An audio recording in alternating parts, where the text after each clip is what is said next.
when your child isn't meeting their milestones, like your child isn't talking like their peers, having behavioral challenges, not following instructions, or having learning difficulties. Or maybe you are currently navigating a diagnosis such as autism, speech delay, developmental delay, or even a learning disorder. You're trying to make sense of why your child struggles to attain skills that come so easily to others. Or do you find out that your child has been in therapy for several years, yet with little progress? This has left you with more questions than answers. At Autism Renewed, we see you and we are here to help. Hello, I'm Dr. Lola Okewu, a medical professional and a global autism expert. I am the founder of Autism Renewed, an organization that works with parents and families all across the globe, equipping them to navigate developmental challenges. We do this with clarity, compassion, and expert support. Our approach integrates medical insights, educational planning, and therapeutic strategies because we believe that every child deserves a chance to catch up and thrive. We have several books and resources, and in addition, we offer different services. Some of our services include our one-on-one consultation, where we help you truly understand what's going on with your child and what to do next. We also have the Milestones Acceleration Program, which is our customized parent coaching program, where we help you to build customized strategies that are suitable for your child. In addition, we have targeted programs that address different areas of concerns, like our speech delay programs, our behavioral challenges programs, and we also have programs that target learning difficulties. We also work closely with schools and educators, helping them to create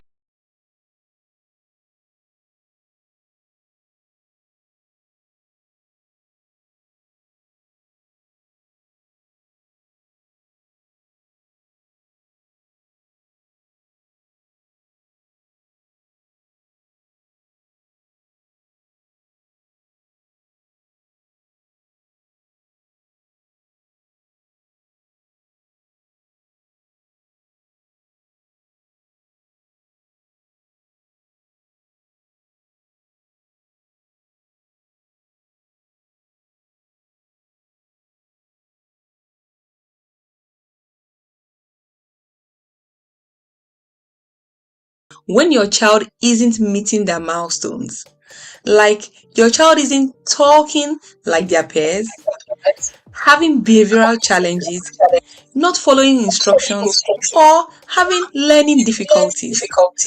Or maybe you are currently navigating a diagnosis such as autism, speech delay, developmental delay, or even a learning disorder. You're trying to make sense of why your child struggles to attain skills that come so easily to others. Or do you find out that your child has been in therapy for several years, yet with little progress? This has left you with more questions than answers. At Autism Renewed, we see you and we are here to help. Hello, I'm Dr. Lola Okewu, a medical professional and a global autism expert. I am the founder of Autism Renewed, an organization that works with parents and families all across the globe, equipping them to navigate developmental challenges. We do this with clarity, compassion, and expert support. Our approach integrates medical insights, educational planning, and therapeutic strategies because we believe that every child deserves a chance to catch up and thrive. We have several books and resources, and in addition, we offer different services. Some of our services include our one-on-one consultation, where we help you truly understand what's going on with your child and what to do next. We also have the Milestones Acceleration Program, which is our customized parent coaching program, where we help you to build customized strategies that are suitable for your child. In addition, we have targeted programs that address different areas of concerns, like our speech delay programs, our behavioral challenges programs, and we also have programs that target learning difficulties. We also work closely with schools and educators, helping them to create inclusive environments, effective individualized educational plans, also known as IEPs, and strong partnerships with parents and families for every child's success. We have worked with different families across several nations of the world, helping them to turn confusion into clarity and challenges into breakthrough moments. So, whether you're just starting the journey of helping your child to navigate developmental challenges, or you have been walking this road for several years, I want you to know this: you are not alone. There is help, there is hope. And Autism Renewed is here to equip you with the right tools, support, and strategies to help your child to grow, connect, and thrive.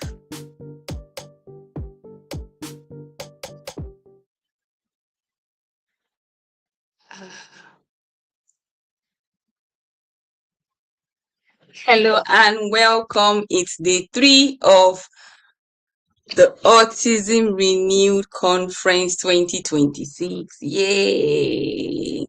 I see you in the comment section. Let me know where you're joining us from. I want to say thank you to everyone that has been here from day 1.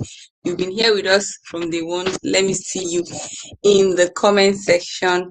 I want you to tell me your aha moments, your learning points from day 1 that you've been with us. Let us know where you're joining us from today, and let us know your learning points from day 1. Okay, let's see in the comment section, and let's see your learning points from day 1 if you've been here. Day 2, yesterday was so amazing.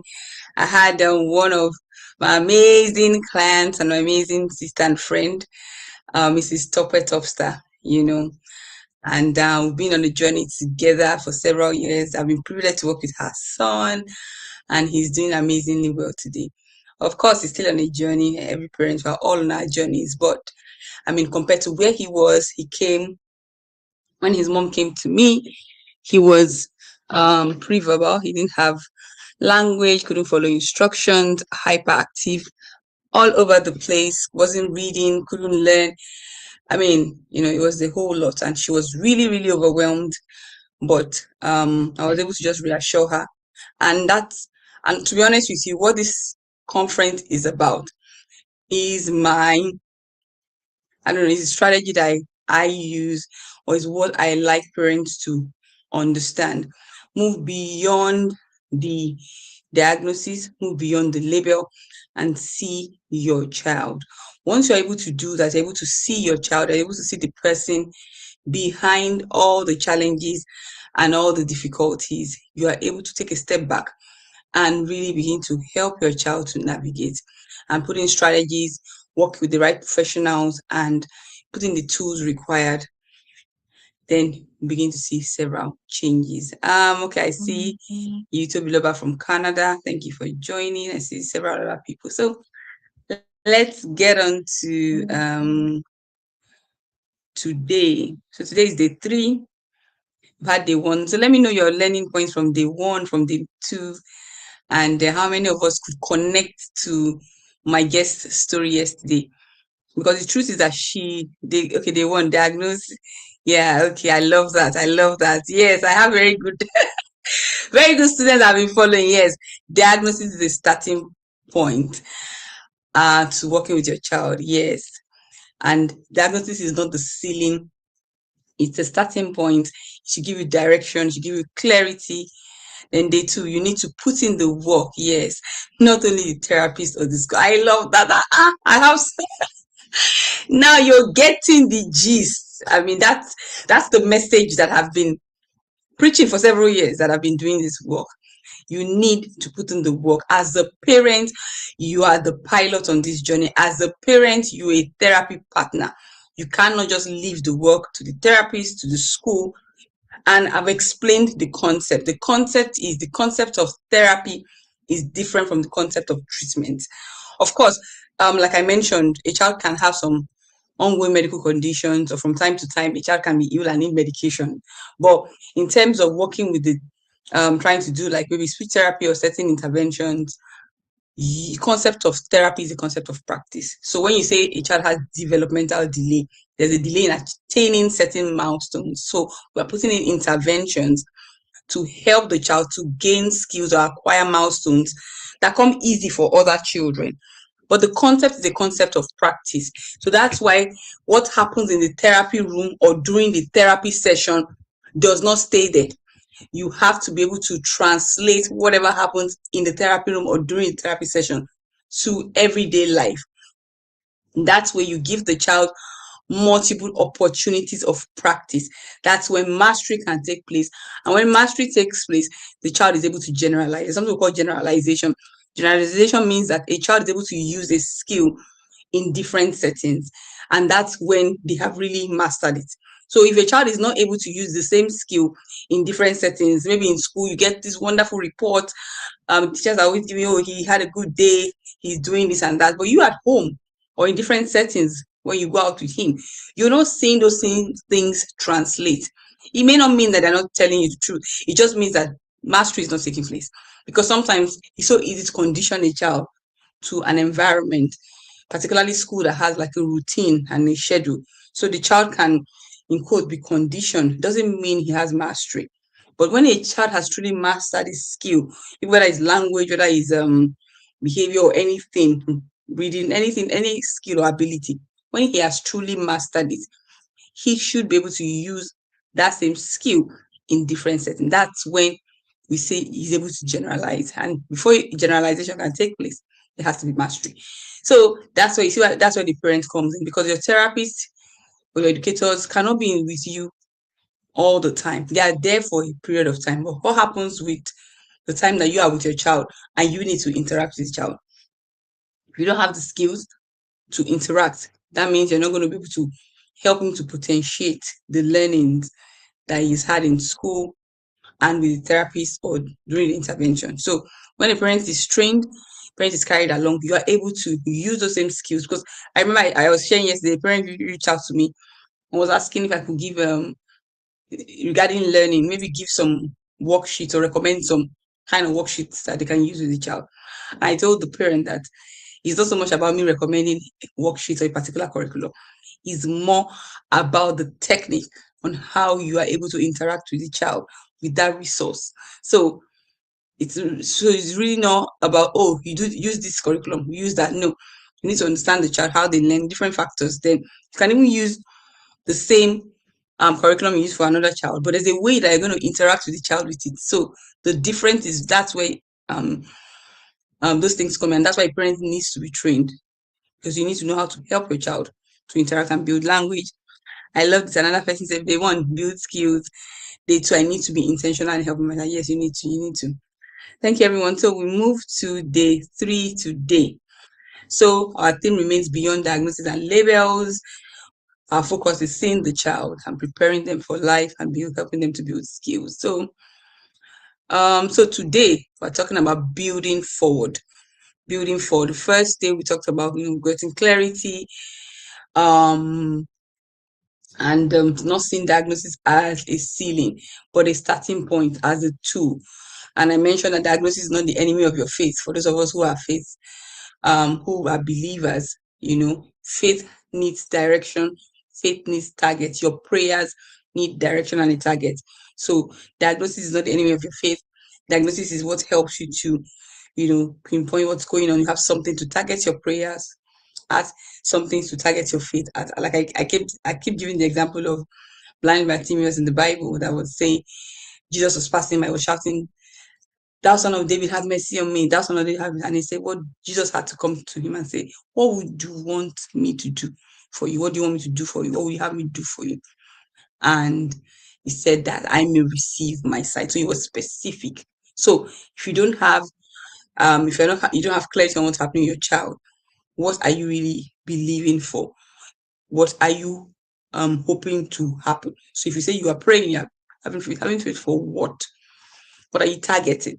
Even if you want to believe for resources or things like that, what exactly? That means your faith is not going to have a target. That means you're just operating in fear. And like I said, if you can't name it, you can't tame it. Of course, I mean, you're using that in not in the exact context of taming, because you're not trying to tame your child, but you're just saying that if you cannot isolate the issue, then you can effectively address it. You can um what do you call it? You can measure progress. You understand? So today we are building forward. So we're going to move from understanding to strategy and life preparation. Alrighty. So a little bit about me. I talk more about myself as we continue. So those of you that have not met me before, my name is Dr. Lola Kel. I'm a trained medical doctor. I'm a certified behavior analyst and a global autism expert. So I work with parents who have children with developmental delay, speech delay, autism, language delay, and I coach them on how they can help their children to navigate and thrive. So basically, I help you to step up into your role and to empower you to become a therapy partner. And as a therapy partner, I help you to take the front seat. Can we hear me? How can you hear me? What's going on? 1 second.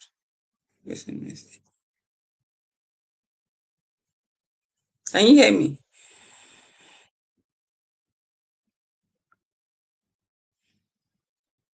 Okay, you can hear me. Okay, thank you. Okay, thank you. So help you to step up as a therapy partner, how to help your child navigate. Like yesterday, really explained it. If you were here on the first day, you will see that yesterday my guest was like a typical, I mean, like it was like he saw my notes, and truly she did not like he saw my notes. It's not like I discussed what I was gonna, share. So it wasn't like she was trying to fit into the story. It's not like we had even had a conversation like, oh, this is exactly how we're going to do it. Of course, I gave her a brief. It was going to be a question based, but it's not as if we planned it in a certain way. No. So, but you could see that all the things I shared and other things I'm still sharing, you can see aligns with how she's been able to navigate. Anyway, it's someone I've worked with anyway. So, and like I said, this is my principle. So, I'm not surprised how it looks like, she just fits into it. So, yes, the first day we talked about we learn to see clearly, understand the concept of diagnosis, labels, and know that it's giving you direction. It's a starting point. It's not the ceiling. Yesterday we learned to step up as parents, step into our power as therapy partner, step up as the pilot, and drive this plane. Whether it's plane, whether it's some people call people who drive cars or both pilots too, but this plane that is flying to greater places. So to stepping up, and our role as parents, other people are partnering with us because you make the decisions, and an informed and empowered parent becomes a parenting advantage to their child in navigating and thriving. That is important. I want to reiterate again, when I say parents, we are really talking about primary caregivers. That's really the right word. But most of the time, the parents are the primary caregivers. Primary caregivers are the people who the child is with most of the time, and not just that, the people that are making the critical decision. So you are the one that has like the power and authority to make the decisions. You decide the school, you decide the therapists, the professionals. The power is in your hands. Because I've had rare cases. I've worked with people also who the parents are not the primary caregivers. Sometimes the grandparents, family members, due to different reasons. Sometimes health reasons for the parents, sometimes social issues, and sometimes in rare cases loss or things like that. So I'm referring to the primary caregivers because the strategies we're teaching, the primary caregivers are the ones that will implement it. The empowerment is really for the primary caregivers so that they can begin to drive the changes required. So I'm just reiterating again, just in case you have someone who you're not the parent, but you're the primary caregiver. We're referring to you. If you're a parent and you're not the primary caregiver, this information you're supposed to transfer or get the primary caregivers of your child because they're the ones that are with the child. And that's where that's very important. So today we're going to build forward. We're going to share practical strategies and life preparation. So building skills that matter for life. So day one and day two was more about our mindset, and shifting our perspective and our focus, which is very, very important as a foundation now. concept. Today, we're creating a strategy and we're preparing for the future. So 6 core sessions today, six core areas I'm going to cover. I'm going to cover seeing the person behind the diagnosis. I've been emphasizing from day one, you need to see your child as a person.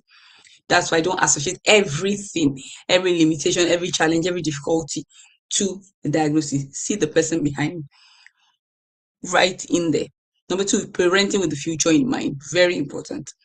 When we understand the concept of parenting with the future in mind, we will focus on what should matter. We'll have the right perspective.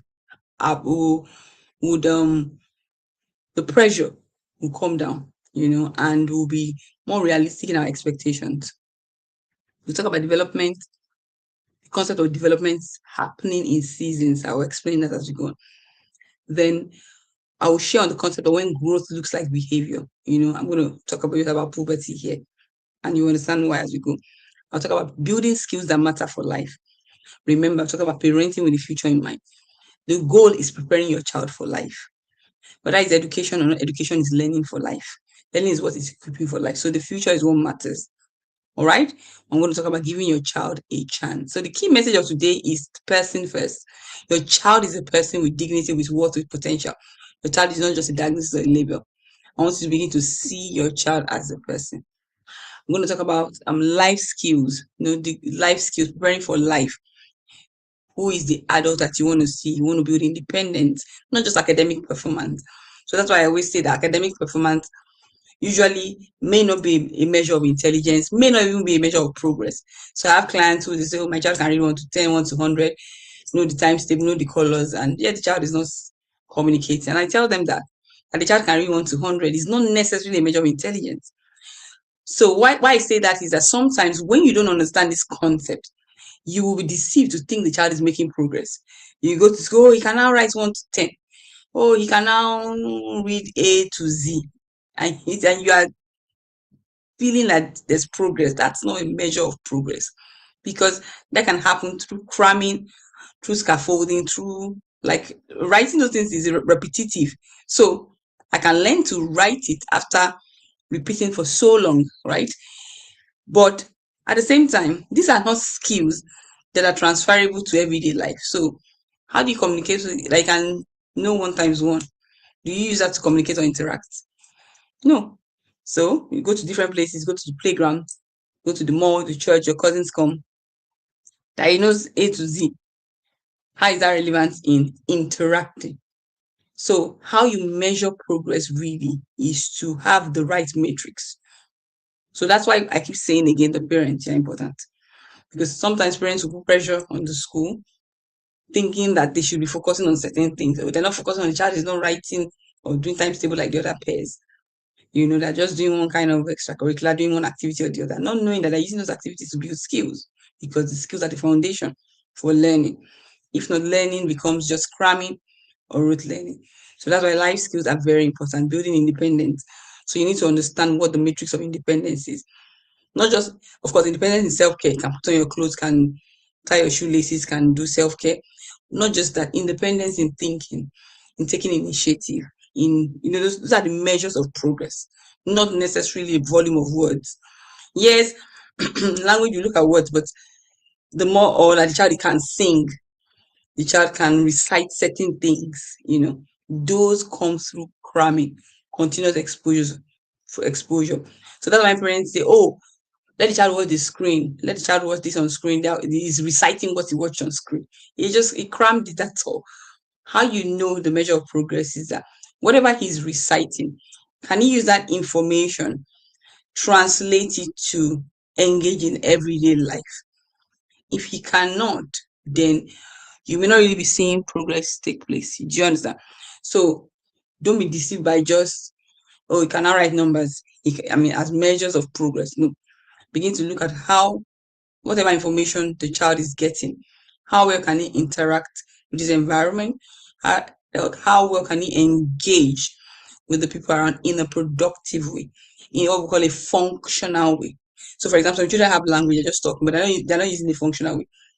They're just reciting, like what we call echolalia. The child just regurgitates. He cannot take the words in the song that he can sing and use it to request for wants and need, engage in environments and do things that are constructive, cannot take initiative, cannot understand cues, cannot. So the language he has. So that's why we always say language. When it comes to language, are different aspects. It's not just that even that a child can even talk. A child can use language in a functional way appropriately. And there's something we call the social pragmatic use of language. So the social use of language, a child knows how to use language appropriately to interact in environments. Sometimes when I'm talking to someone, you know when to like raise your tone, you know when to come down, you know when to, all those cues and things like that. Those are part of social pragmatic, not just that I know how to just talk. You notice that some children talk in a robotic way, or they just use words without any context. You understand? So that's why all the things are important. And of course, the parent, you need to understand this concept. Of course, the professionals understand it, but you need to understand it so that when you're working with professionals, you have the right context. All right. So I want to share on seasons of development and also parenting with the future in mind. I mentioned 25-year-old, just a figure, like the picture of the 25-year-old one you want to see. That 25 is just a figure. It can be any figure. Can say it's 30. Because for someone here who maybe your child is already 18 or 20, and I look like, 25 years, it's 5 years. Just know that I'm just trying to say parenting with the adult in mind, because that gives you a picture and what skills that person is supposed to have, what essential skills, so you can prioritize. Then you know that some things are not a priority. They may be good, but they're not like top on the list. All right. When you begin to think about the adult you want to raise, how functional, how independent, how well they can interact in a society, what tools and resources that you can make available to them. So that's what you're working towards. When you're raising a child, you're really not babying a 5-year-old or a 6-year-old. You're raising a potential 25-year-old. So your 5-year-old is going to be 25 one day. I want you to think about that. Your 6-year-old today is going to be 20 one day. So what I think that will matter is it 1 times 1 that will matter at that point. A child knows the times table, but cannot be independent. I mean, so which one is more important? Cannot function in society, cannot, even if he had, some children may need some assistance, maybe assisted living or things like that, but you can still build skills that will make that assistance easier than for the child having, the child knows all the arithmetic, but cannot, doesn't know, what do you call it, life skills or independent skills, or cannot interact in environment, cannot go to the mall. Some children, you can train them, they can go to the mall, they can do their shopping, they can even harness the help and the services that is the assistance, but they have certain skills to engage those services, you see, so it becomes easier. All right. So first of all, talking about seeing the person behind diagnosis. So your child is not just the child or the kid with the delay, the child with the one difficulty or the other. Your child is a person. This distinction matters. You need to begin to see your child as a person, not just the challenge. My guest yesterday, Mrs.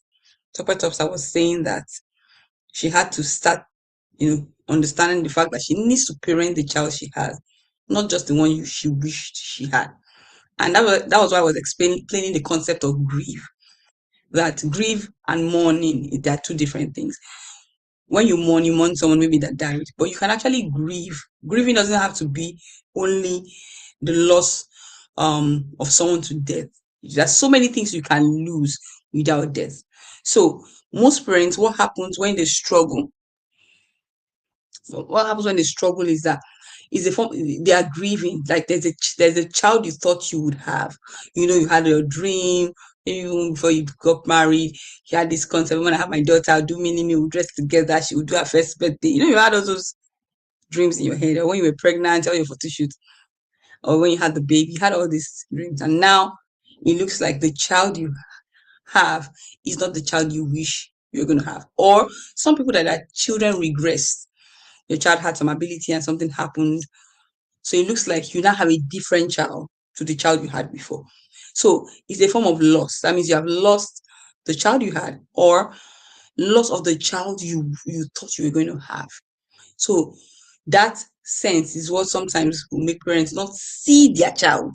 So you have the child with you, but you're not really seeing the person. You're not seeing the child as a person.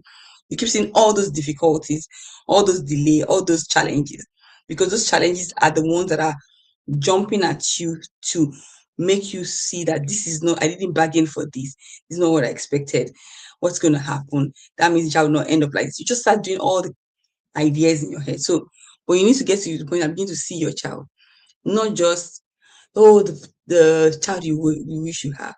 Yes, you may go through the grieving stage. It's not unusual. It's one of the stages you may go through, or most parents will go through for the first time they realize there's a challenge, or they have a diagnosis, or someone points out something, or it becomes clear to them that the child is not able to do certain things that the age mates or can do, or just become aware of the different challenges that are going to come. So that is grief, because it looks like a loss, but you need to shift your perspective. So that's why if you begin to shift your perspective away from the label and diagnosis and see the person, then you begin to say, okay, they have this and this challenge. How can I support them?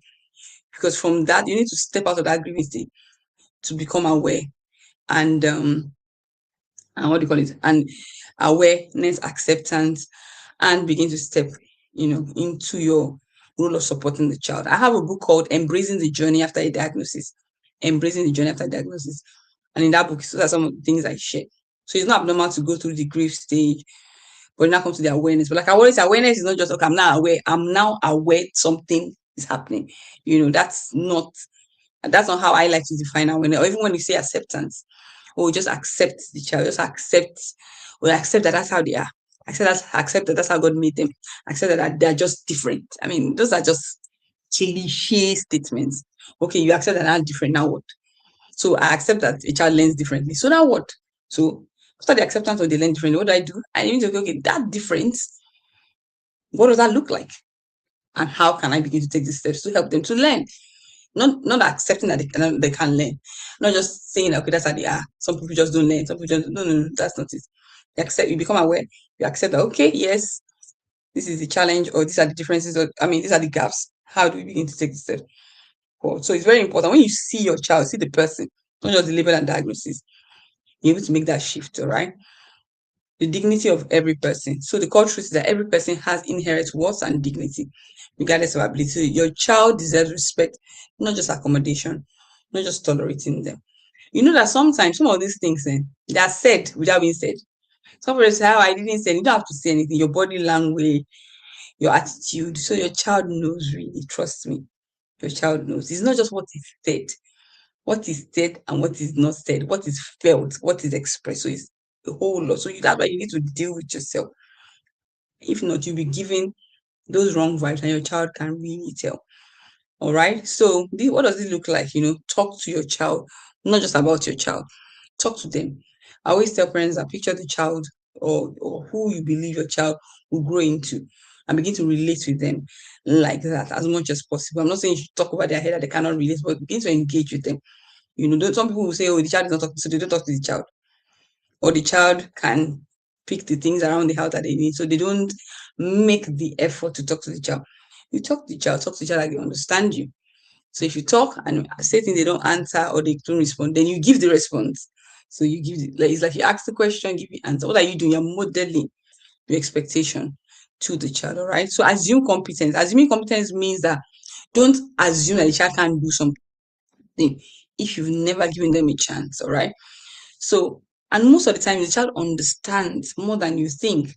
The challenge is that they can't they can't express as much as they understand. That's why, I'm sure you can relate. Most parents here, I hear parents say things like, I know my child understands this. I know he knows this. But somehow you just cannot show as much. And you know why sometimes this is quite dicey as well. When we focus on the matrix of measurement in school and the output or the outcomes you get, are not really encouraging the reports and things like that. And that's because the matrix of measuring ability in school is a one size fits all. And most times they're measuring these children from their deficiency. So they want to do an assessment, or in terms of the things they can do. And you hear things like, say this, can you say this? Can you point this? Meanwhile, that is a weakness. So you cannot be testing somebody from a point of weakness. And that's being an objective assessment. You cannot test a fish by its ability to fly, right? That's already a wrong matrix. So a child whose ability to express is the weaker side. They understand more than they can express. They can draw or paint more than they can write. For example, they can point or even use their eyes to show a preferred thing rather than even point or say it.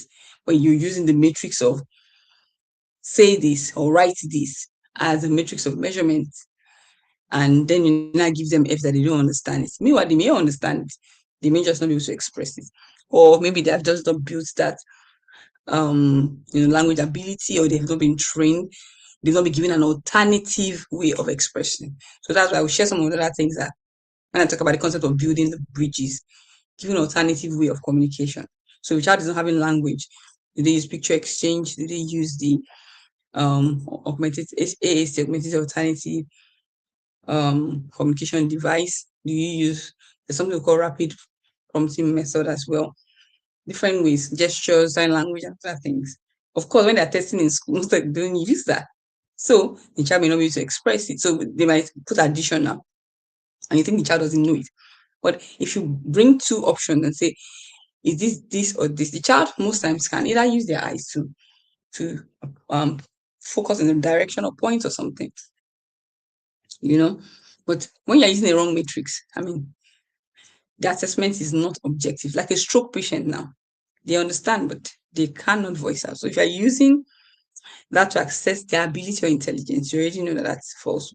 So treat them as a full person, both in public and private. So think beyond the label. Labels are descriptive, they are not defining. So the language and perspective really matters. Your child is not just a collection of deficits. So think about they have strengths. Everyone has strengths. So one of the things I encourage parents to do is don't just focus on all the negative. Find one way. It could be the way the child even smiles.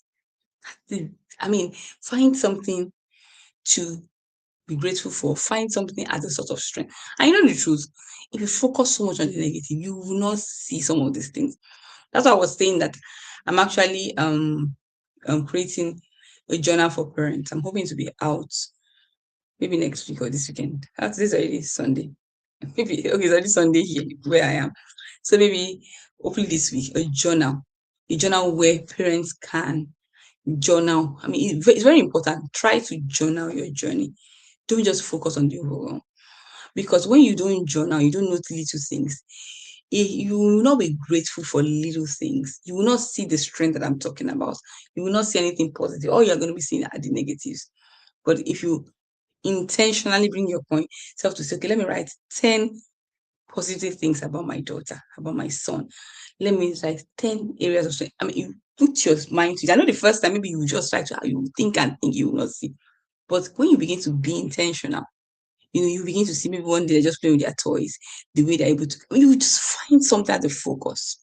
All right, find something as a focus. And I even dare to say, you can find something as a focus by faith and just to see it positive and see it happening. Okay, that doesn't mean you're delusional.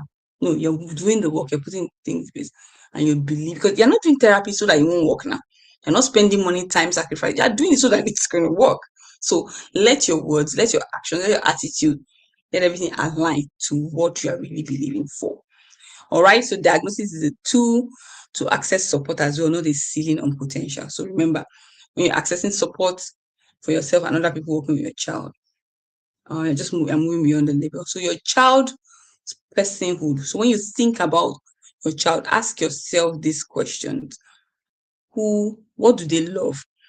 Don't just say, don't just tolerate them. The things they actually love. What lights them up? Could it be a particular song? Could it be, could it be something when you do a gesture, look for something. What makes them laugh? All right, joy is a window to your child, who your child truly is, and what are their strengths. If you really don't give different opportunities, for example, if I say what toys do they like, don't say, oh, they don't like any toy. And I ask, okay, how many toys have you exposed the child to? Maybe not many. That's why in this my book, Toys That Teach, I was able to categorize toys into different categories. So you are able to understand different categories and types of toys that can enhance learning and development.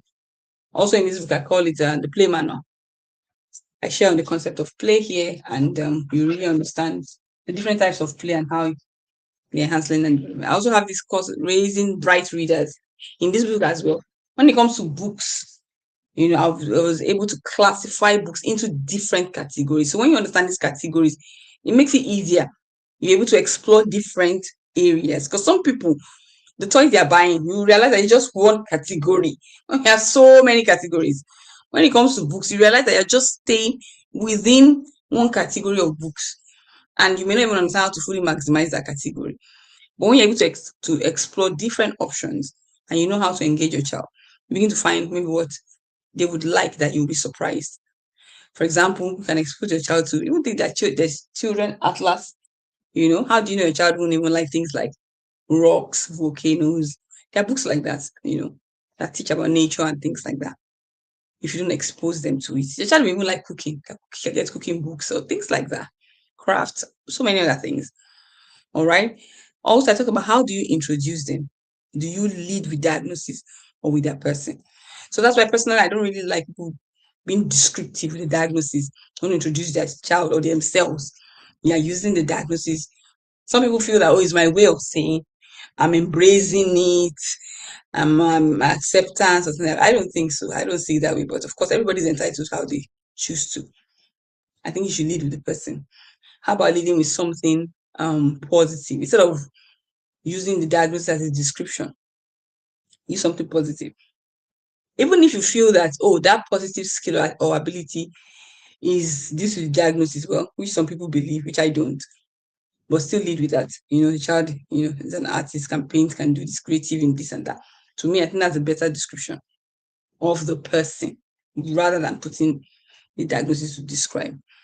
Then let's talk about parenting with the future in mind. This is one concept I tell parents. I tell every parent, regardless of whether your child has a diagnosis or developmental challenge or neurotypical, whatever. As a parent, if you understand this concept to really help you on your journey, you will not be pressured. You'll be able to focus on your journey with your child. All right. So your goal is not to make your child look in quote normal in a certain way at 7. Your goal is to equip your child to live as independent as possible as an adult. Like I said before, I just use 25 years as just a figure. The real point is an adult, the adult you're trying to raise, the adult you want to see. So that would help you to focus on things that will matter for that adult. There are a lot of things that can be a distraction when the child is still 5, is still 4. Even when it comes to school and academics, there are a lot of things that are not even relevant. I always tell people that picture yourself now as an adult. So many things that you're using every day to live your life to be functional. How many of it was because of one subject or one thing in school? Not many. So you not think about it. Why were you so pressured? Why were you so traumatized? Or people were handling on those things. And some things that we need to survive now. Sometimes we now have to go and start learning them when we could have learned them all along. But because of the concept and the pressure, we need to know this and do that. Focus on a lot of irrelevancies. And when your child has developmental challenges, it's not time to focus on irrelevancy. You don't have that luxury. We want to maximize the capacity of the child. We want to do focus teaching and learning and training. So while other people can be focused on just weeks and dividing the child's capacity and attention, we don't have that here. So just listen. So I want us to have that mindset that you don't have that luxury. So you need to be able to keep your focus because you're parenting with the future in mind. There's some things that will not matter later in the future. You can do away with it or focus on the primary things. Other things can become secondary. So, for example, I have clients, I will tell them that they need to go and they should reduce the number of subjects the child is doing because sometimes the child is doing all subjects like every other person, and yet the child doesn't have the capacity to engage in a lot of the subjects. Consolidation is not taking place. True learning is not taking place. And the areas that you should really focus on, the core subjects, or if the therapy time, you're cutting therapy time for subjects or interactions that the child cannot even engage in or maximize. So it's like, it's of no point. Do you understand? But what are the core needs of the child? So therapy is also part of learning, even in school. So I've had them say, cut down these subjects. take part of the time, delegate it to therapy or things that would help the child. So, for example, things like music or extracurricular, you're using them as tools to build focus, concentration, critical thinking, and focus on sports or things like that, instead of just focusing on subjects that they don't need, geography or whatever that they don't need, or that you can teach with other things. You can teach some of those concepts with documentaries, books, flashcards, other things. So concentrate on what they need. And by the time they are able to engage their therapy services and build capacity over time, then you can integrate some of those subjects rather than doing so much, but yet no depth, no consolidation. All right. So you free yourself from the comparison trap. So parents would actually compare other children, their child's age, or other children are reading, why is my child not reading? Of course, it's not abnormal to be concerned and to desire for your child to do some of those things. It's really not abnormal. Noticing that children are not feeling too happy. It's not abnormal, it's valid, remember.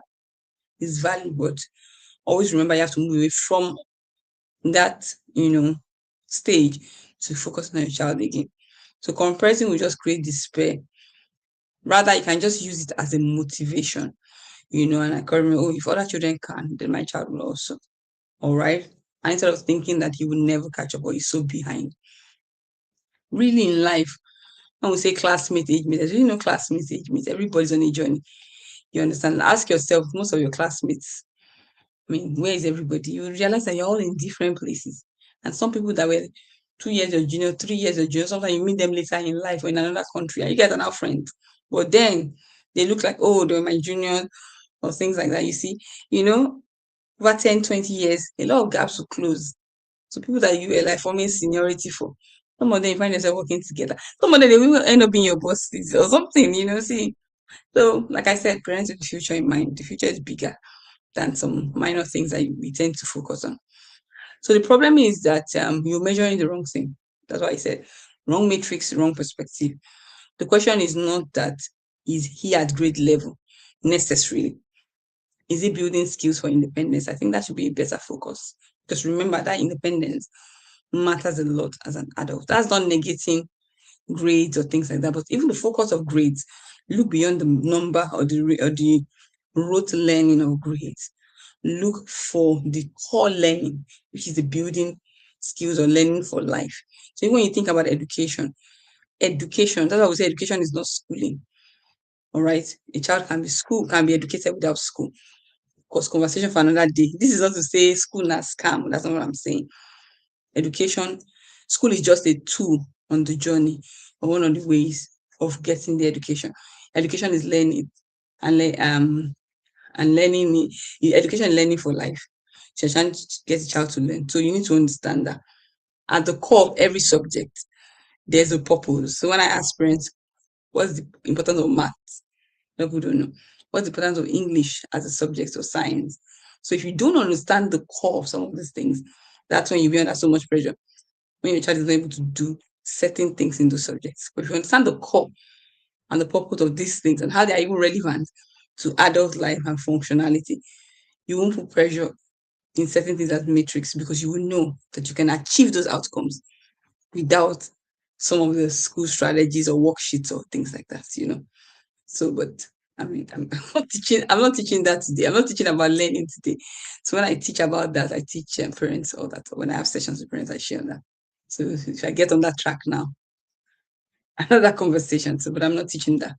So that's some of the things you need to know. So you see what I'm saying that as a parent, you have a lot of work to really do to get some of these things right. So it's not just about we're doing therapy, we're doing math, we're just learning math, we're just learning English, we're just writing the numbers, we're just doing times table. You don't really know why. Geometry, why? Some of these things can be learned through other means. But if you don't really know, you don't know the goal, purpose, the core outcome, you understand, eventually in adulthood or how it applies, the application for life. If you don't know, then you may be fixated on the wrong matrix, and you may not be able to even teach the child or able to help the child acquire that knowledge using their own unique way. So because if you understand the outcome you're looking for, you can teach. If you know where you're going, you can take different ways to get there because you know where you're going and you know the measure of what you will see that will make you know where you are going, right? So for a child that has a challenge, if you know where you are going, the outcome you want to have, school might want to teach it one way, but you as a parent can step in and still steward the journey of your child to still arrive at that outcome. May take longer, may look different, but they will still be able to arrive there and do it in their own way, all right? Their own unique way. So I'm like, I remember I said 25 is just a figure, but the goal is just an adult. Ask yourself these questions, then begin to build your plan towards it. Because really, I tell people this about working from answer backward. Even if you have a neurotypical child or a child doesn't have any challenges, you're not parenting for now. I'm parenting, my child is in year 4 now. Or my child is going to kindy. Or my child is going to high school. Or my child is going to secondary school. These are like myopic immediately. That's not how you parent. You parent with the future in mind. It's like you're working from the answer backward. If you understand that concept, it's going to change everything for you. Even particularly if your child has developmental challenge, you will matter. You make you will make to matter now. The critical things that will matter then. A lot of things will not matter then that you think matter. All right. So what level of independence is realistic and desirable? Of course, what independence will look like for different children. For different children is going to be different. Some children may have mobility challenges that they will need some mobility support. So what independence for that child will look like is, even though he's going to need a mobility support or a wheelchair or something, you can still build certain skills that will still enable them to engage in the environment, even with that support, you see. Even if the child has limited language and is going to be using maybe an assistive device, or you can still build skills and teach them to such that even with that assistance that they will require, you are still building a realistic independence. That's why I say realistic independence. Of course, you're not putting a cap on it, but it's helping you to set realistic expectations such that it can still be functional. And that's why we talk about the concept of building bridges. So I'll give an example. Someone has a visual challenge, they're short-sighted, long-sighted. What do? You get spectacles or glasses or contact lens. It doesn't mean that the short-sightedness is gone, right? Without the glasses, the person will be able to see or read. But with the glasses, they can see. So the glasses are like what? It's like a built a bridge. So it helps them to be functional, you see. So for children as well who have developmental delay, or some children with autism, that's what you do when you think about the concept of developmental delay or a challenge in an area. So that's why I'm saying take away the label, because 3 children may have the same diagnosis, but they may not be dealing with the same challenges. 3 children may even have the same symptoms, or they all have speech delay, or the same level 2 or level 3. It doesn't mean that the underlying challenges are the same and the strategies to support will be the same. There's so many factors you think about. So if you think about that concept now, you will know that when we're saying focus on level of independence that is realistic, we're not saying that every child will have the same kind of outcome, or they're not going to need maybe assistive devices, or they're not going to need assisted living, or they're not going to need support. Doesn't mean no. In even needing the support, you're still building independence. You're building things that are like bridges that make them functional, make them even maximize the support that will be coming for them. All right, think about what skills do they need for that life or for the adults you're raising. What do we need to start building now? So I said some things are core, the foundation I need to focus on. So let's look at 2 scenarios. Someone who is living independently at 25. Self-care, personal care, cooking, managing money, transportation, safety awareness, communication. Excuse me, these are some of the skills they'll need. Another person who is supported living at 25, so that person is not living independently, they will still need skills of self-care to the greatest extent possible, even if they're going to have assistance. To be able to follow routines and schedules, even if they're going to get assistance with those schedules, they seem to understand the concept, right? The basic safety awareness, communicating needs clearly, even if they're not using words. We talked about other means of communication, cooperative and social behavior. Of course, that will look different, but they can still learn that. So if you look at both scenarios, we still need to have to build intentional skill. You have to intentionally build skills. You still need to build skills for either scenario. All right. So let's talk about life skills versus academic. Can your child read at grade level, but they can't dress themselves? Can your child do algebra, but they can't make a sandwich? So learning sandwich is just saying food, not necessarily sandwich, because some people may not eat sandwich, but I use that as an example. So both of them matter, but life skills are non-negotiable. Academic skills, they matter only if they support independence and quality of life. So academic skills will not necessarily improve quality of life. And quite a number of academic skills, you can keep learning them. At least you know people who didn't go, who I mean, they couldn't read or they were not educated, and they did adult education at 45. I've seen someone who learned to read at 45. He couldn't even read ABC. He couldn't read ABC, and he didn't have any form of developmental issue. He just was not privileged to be educated. He went to teach himself to read at 45. So, academic, what do you call it? Skills, they don't necessarily improve quality of life. And your focus is to improve quality of life. Because when you can focus on quality of life as a foundation, building all these other skills or milestones and then become easier. All right. So like now, if you're going to what do you call it? Look at the way I numbered it now.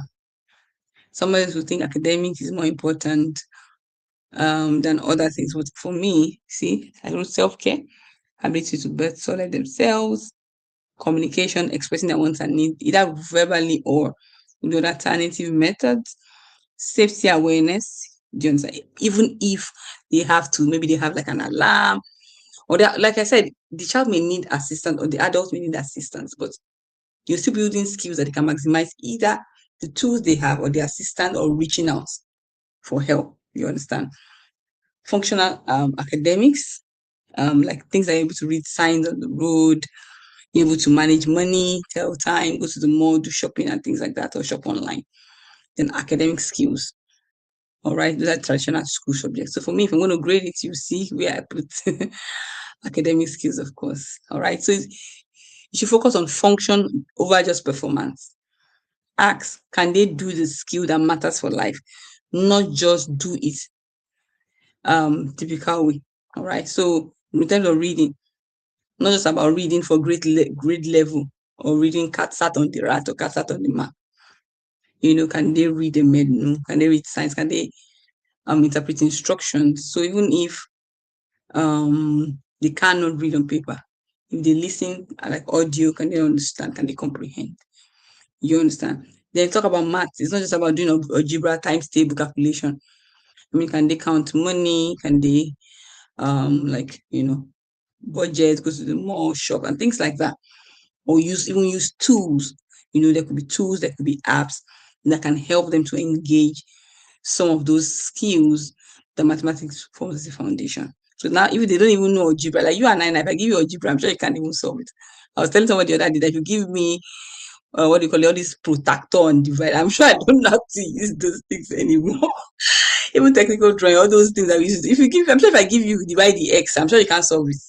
Well, how many of you can still solve divide the x? Like somebody said, divide the x, we don't know where it's going. We're still looking for a divide the x till now. That's just a side joke. Some of those things don't even matter. Technical drawing, give me all those. I can't even. There was a day I was looking at the GPS. I was seeing latitude and longitude. I was telling my mom, I did this thing. I did geography with this latitude and longitude. But I was looking at the map. I couldn't even understand anything. And I was just making fun of myself. So, like some of those things, focusing on the algebra, the geometry, and things like that. Just focus on what the application is, and you can focus on teaching that as the foundation. If you now want to teach the matrix, whatever, later on, that will be secondary. So it's not that you can't, but you can't use all your energy and time focusing on what will really matter. Then you will not have enough time to really potentiate what should matter. So writing also, instead of focusing on their writing essay, all this one, they say they are writing and writing and writing in school. What those things don't even make sense. I was telling someone that was telling me, oh my child, cannot write comprehension. I told the person, I say, you can write comprehension if I give you comprehension. I'm sure you cannot write comprehension. If you write comprehension, they're talking to me. If I tell you to come and write a formal letter, can you write it? She was looking at me, I can't say so. That's to tell you that I'm not saying that the child should not, but don't put too much pressure. I mean, it's not that deep, like they say. It's not going to matter so much.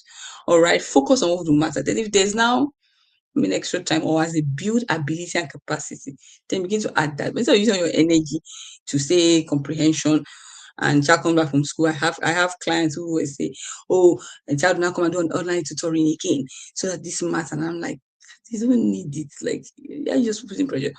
Okay, to come and do the maths again. I mean, you don't learn maths by doing more maths. If you have a deficiency in the subject, it's not by doing more. You should think about there's a gap, there's a skill gap. Focus on the skill and focus on what will matter. And some of those subjects really, you have to have realistic expectations. All right, you may just let it go because what happens is that you spend so much on trying to build on that subject that doesn't matter. Their skill that maybe they have in other things that maybe extracurricular, you're not giving them enough time to practice. Even their therapy, the therapy intervention, because you're competing for time, you see. So you're reducing therapy hours because you want to engage in something academic, so to speak, that doesn't really, really matter, or that you can teach you to do that concept. So what happens is that you're now reducing therapy, which is like a priority, because therapy is what will help the child to build the skills that the child even needs for that academic you're even focusing on, you see, because you're trying to hammer and repeat the thing, and that's not how they're really going to learn. Is by building the skills that would help them to be able to engage those resources, all right? So instead of focusing on essays and reports, can they write text or fill a form, or can they even type? I tell parents that while you're working on writing, one of the ways you can build a bridge across that challenge or deficiency is teach them other means of let's say writing or penning down things, and that has to do with typing.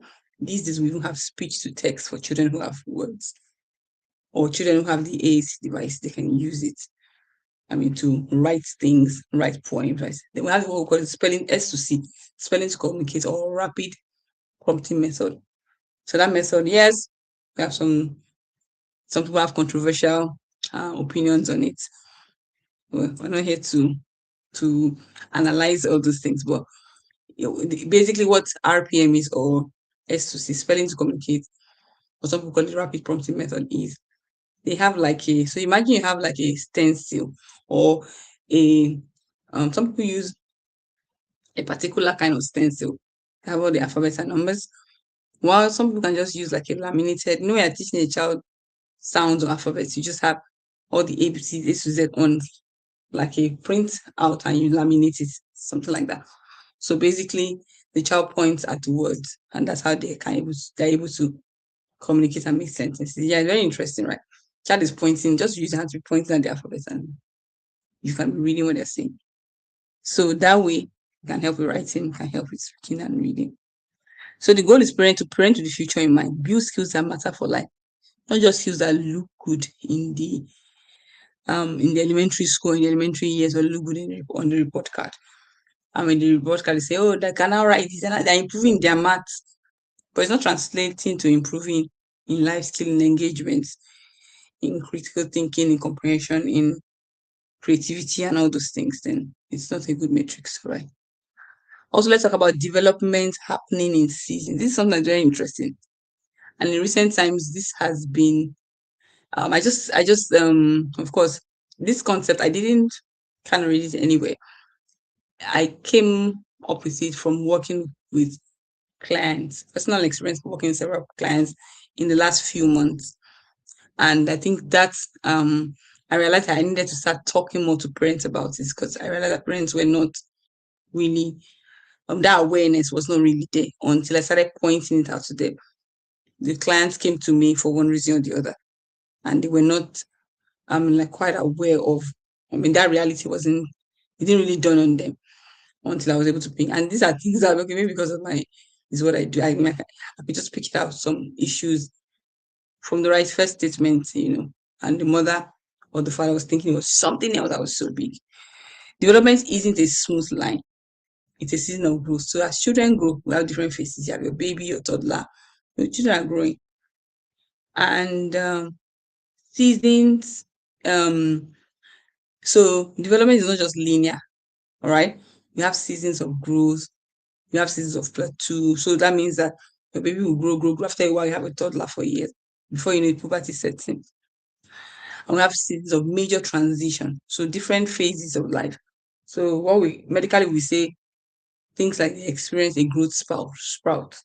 So you notice that a child crawling after when they start walking, before you know it, they just grow a little bit. This girl goes to the kindergarten little girl. Before you know it, when puberty now hits, another growth sprout. Boom. Also, of course, there are other seasons as well when you become an adult and things like that. But in the context, I want to talk about puberty. Because in working with parents who have children with developmental delay, speech delay, autism, quite a number of them. I'm not sure. It's not that they don't know, but I don't think that awareness. And I think it's because, like I said, not that reality of really looking at your child as a person and as a person that, you know, has different phases they're going to go through. I think that reality does not really dawn on them. I think because I'm not blaming them. Sometimes parents can get so overwhelmed with the day to day that you won't even know when time has gone. 4 years have gone. 5 years have gone. Your 4-year-old is now 8, is 9. So times can go so fast. You can be so engrossed, one thing or the other, working on one therapy or the other, one intervention, one thing, visit or the other. So that before you know it, you don't know that time has gone and the child is moving to another phase and season that will require some other intentionality or some strategies that if you're not intentional, remember I talked about in the beginning, in building forward, we need a lot of intentionality. Yesterday we talked about stepping up as a parent, you need to be intentional. All right. And that's why when you're working with a professional, they're able to bring you back to that reality. They be because they are seeing from an outside lens, they're not like overwhelmed inside with you. They're able to bring that balance and that awareness. All right. So there are different seasons of development. So, like I said, your child is a person.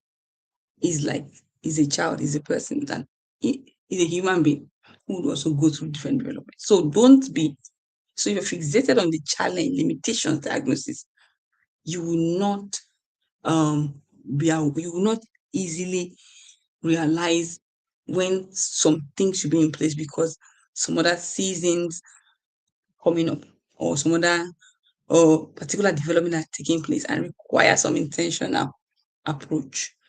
Require some strategies, even with your therapy intervention, or you need to begin to prepare for certain things. Prepare yourself, prepare the child. You may not be aware, you may be so engrossed. So that's why we have clients who have 10, 11-year-old with developmental delay, and they still want to treat them like 3-year-olds. You still think your 11-year-old because he has speech delay or because he has autism, you still want to treat him like one toddler and toss him around, sit down there, eat this. You can't do that. All right. We have different stages of development. I mentioned the early childhood, mid childhood. Why this can overlap? I'm just using this as a matrix to just give us that sense that your child is a person and they will go through different levels of development like every other person.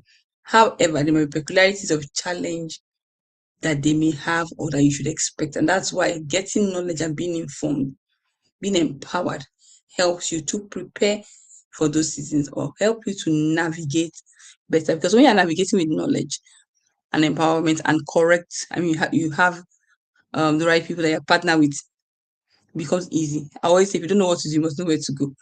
So if you're working with right professionals and even when you're not aware, they're able to help you to come to that awareness. So early years, building foundations, language, motor skills.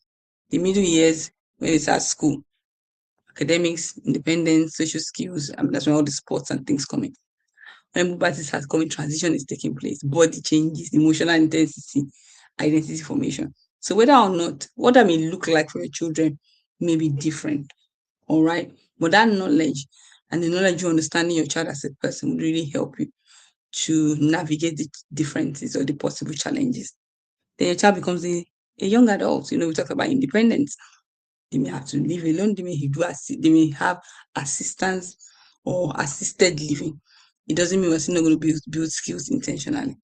So you need to always have that mindset of preparing for transitions and not just get engrossed and think that your 3-year-old, before you know it, they are 8. So your 8-year-old is not your 3-year-old, right? Even if they still have some delay, they're not able to do certain things, but you still need to see the person and prepare for certain transitions that the delay is not going to impede. All right. So each transition requires preparation. So don't wait until you are in the transition to start preparing. Start 1 or 2 years before. Like I said, this 1 or 2 years or these numbers I give you are figurative. Really, the way I try to look at it is this. So imagine your child is going into his child is going to start school, start kindergarten or preschool or year one. They're entering, that's a transition. So they're moving from, maybe they were at home, they were in creche. So you need to prepare for those things. So things like they're starting school, all right?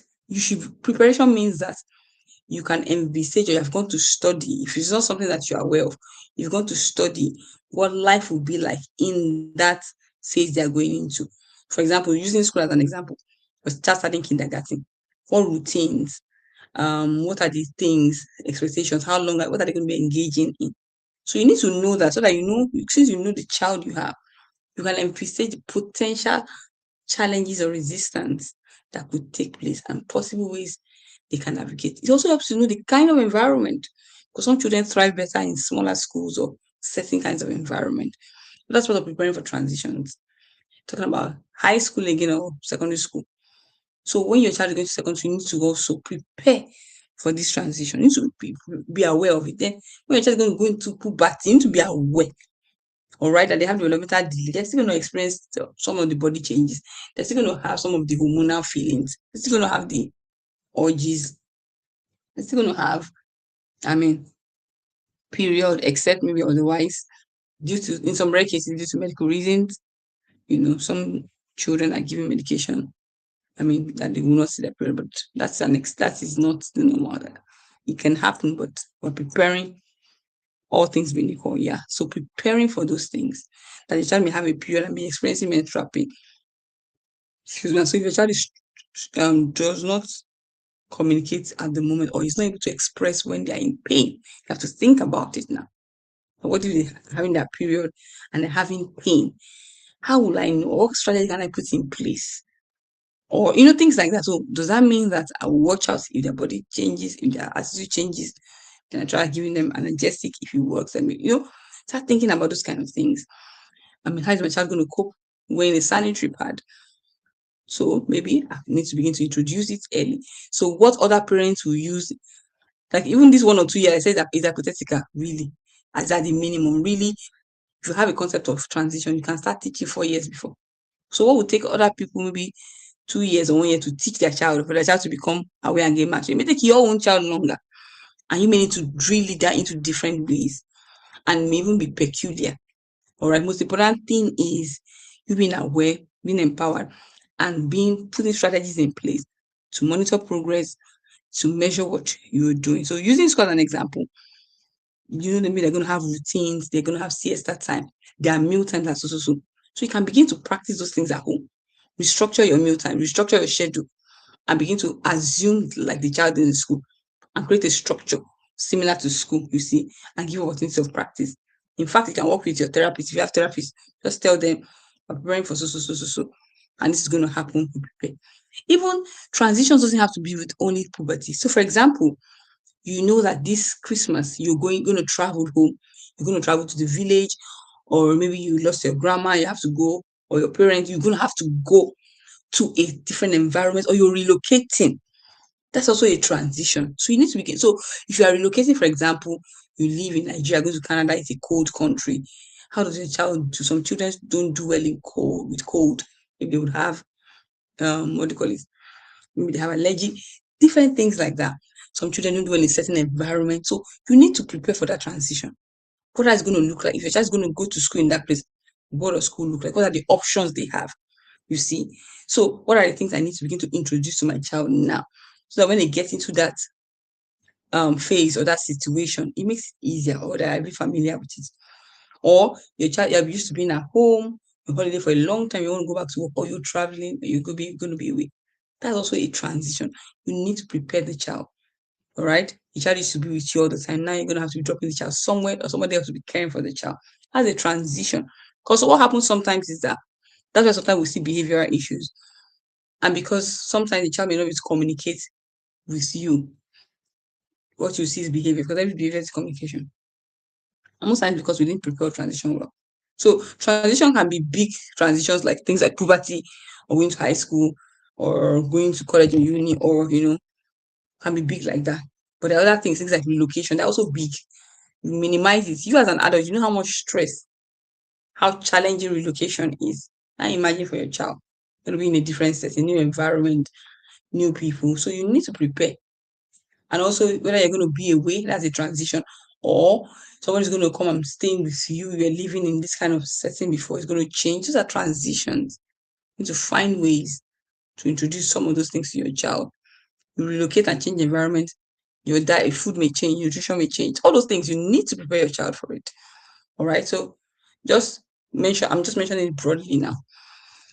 All right. Then things like what do you call it? Yes, we're talking about puberty now for like girls now. If they're going to wear sanitary pad, you can begin to introduce them to it. You bring it out, you play with it, they touch it, they become familiar. Even if you have to tear it and just to make familiar with it. You need to show them how it's put on the pants. You have to do it over time. And that's where you can also maximize your therapists and professionals you work with, all right? So you don't have to prepare for puberty when they now see the period and now running up and down. And if you're not even sure how they're going to handle the things that they talk to you, go and talk to your doctor. You understand? And they will begin to work with you and with your therapist, all right? So you may buy charts that describe the body parts and describe different things. You may watch videos depending on the child's ability. You may use flash, you may draw. I mean, different ways just to get the message across, at least for the child. They may not understand everything, but there are basic things that you are trying to get them to understand. So, like I said, entering puberty, they're going to have body change. Their bodies are going to change. So, you need to begin to educate them. So that's why when I'm saying educate them, there's a way you have been trying to teach them things, right? Getting them to request that the same way you're going to do. Also, you work with a professional. So that's why things like social stories, we have what we call social stories, where you create a story around the concept you're trying to teach. So even things like you can create a social story. Relocation, you can create a social story. Things like that, you introduce it to them, they become familiar with it, you repeat it over time. All right. So emotional regulation strategy, you need to begin to teach them because mood swing, emotional outbursts or things like that. All right. So also leaving high school, for example, you're going to get into college, you're going to start needing to work, life skills, transportation, navigating the community, safety. You need to begin to think about all these major transitions and start introducing them early and also using certain scenarios or things as tools. So that's why things like sports. Sports is not just for relaxation or to become an expert. It's a way you can build skills, can help with socializing and integrating into the community. Volunteering. Then transportation system, you can begin to navigate with them. Maybe you need to take bus with them. I mean, it may take time, but like I said, if you know where you're going, you can crystallize um all those things. So, like I said, many parents are blindsided by poverty because no one prepared them. So we're going to change that. It's very important. I mean, I've seen this repeatedly in recent times. Poverty deserves attention because so many things are going on. I'm sure you know as a parent, you want a teenager. A lot of things, your body changes. You don't even know what is going to happen. Emotional intensity, urges, social shifts.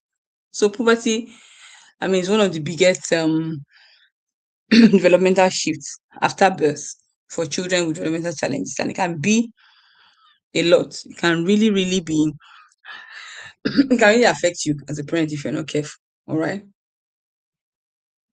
And affect your process. So, for example, some parents now, their children are having development, what do we call it, develop behavioral challenges. So, you can see increased behavior, increased aggression. Some of those things, for example, might just be because of excessive hormones, can be because of mood, agitation, or urges. But because if you knew, you would have created a system outlet. So that's why we want to talk about sports as well. Sports is one of the ways you can help your children to manage and regulate play as well. Doing different extracurricular, like they can play, ride a bicycle, ride a scooter, play outside, jump on trampoline, things that help them to expend energy. That's why they can look for new interests, things like rock climbing, all those kind of things. There are strategies they're putting in place to manage some of these things. Then communication, Then also seeing your child as a person, build independence. I had a client who she was so concerned, reached out to me, my son, this. And she was like, her son had never hit her before, and her son just jacked her dress or something like that. Not even one person, I've had several clients, the same story. Another one said that some pulled out a knife, and all those kind of things. But the root of those, I knew who was a parent that had set their boundary. I mean, you've overstepped the boundary. So when I started asking questions, I realized that, you know, the parents actually overstepped the boundary. And that's because they didn't see the child as a person. I said, your 12-year-old is not a baby. He's a man. There's a man in there that is coming alive. And he said he doesn't want something, even though the child is minimally verbal.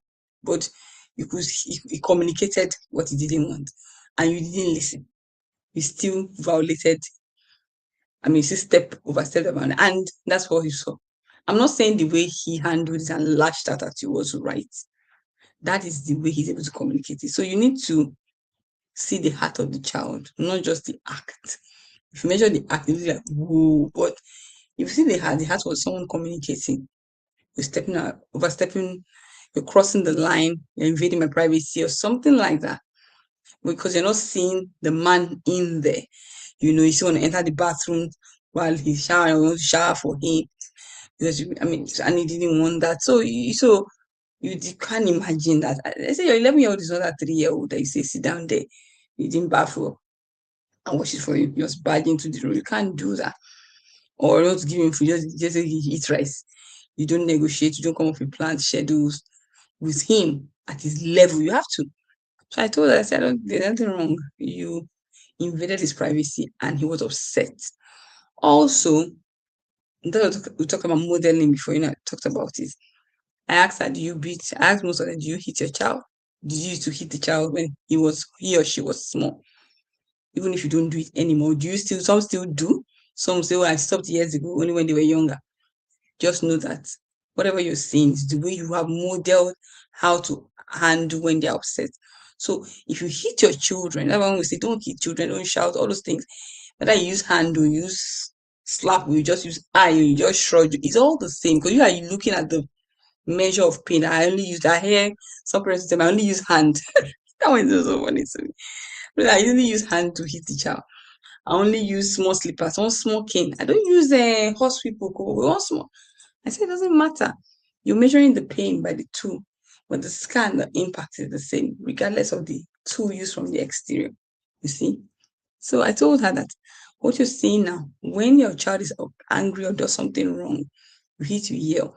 You're teaching the child that when you're in a position, let's say of authority, or you're bigger than somebody and they do things you don't like, that's how you respond to them. So that's why now that he's becoming a teenager and you are doing something he does not like, he's jacking your shirt or he's hitting you or threatening to hit you, because that's what you have modeled.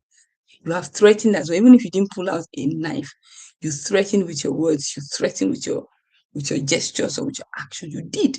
So now he's taking it for that. He's threatening with a knife or he's jacking your shirt. So you see where it is. So like I said, it goes back to seeing your child as a person, seeing the person there, and not just put the label. Okay, it helps you to how you adjust yourself, how you model over time, how you also teach and interact with them. Let's talk about when growth looks like behavior. So understanding puberty in children with developmental delay. All right. So sometimes you see a new behavior that I have not seen before, like some of these clients of mine. Not one or two, not one or two persons had a similar, something similar. And I knew where it was coming from. Because right before their face, that 4-year-old is now 12. And like they still are not seeing, parents and your child will always be a baby because I said there's a man in there that is trying to come alive, regardless of the diagnosis or the developmental delay. There is a man, there's a person, that's what you're seeing.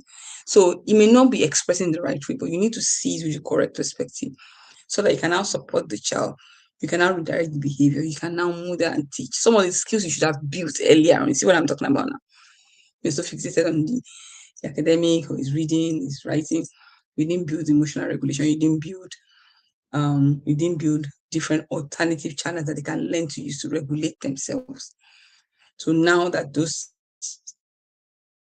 things are coming with the hormones, the puberty, so the behavior is escalating and things like that. And because he has not really learned how to, or he has not mastered or gained mastery on how to manage those expressions, so he can be all over the place.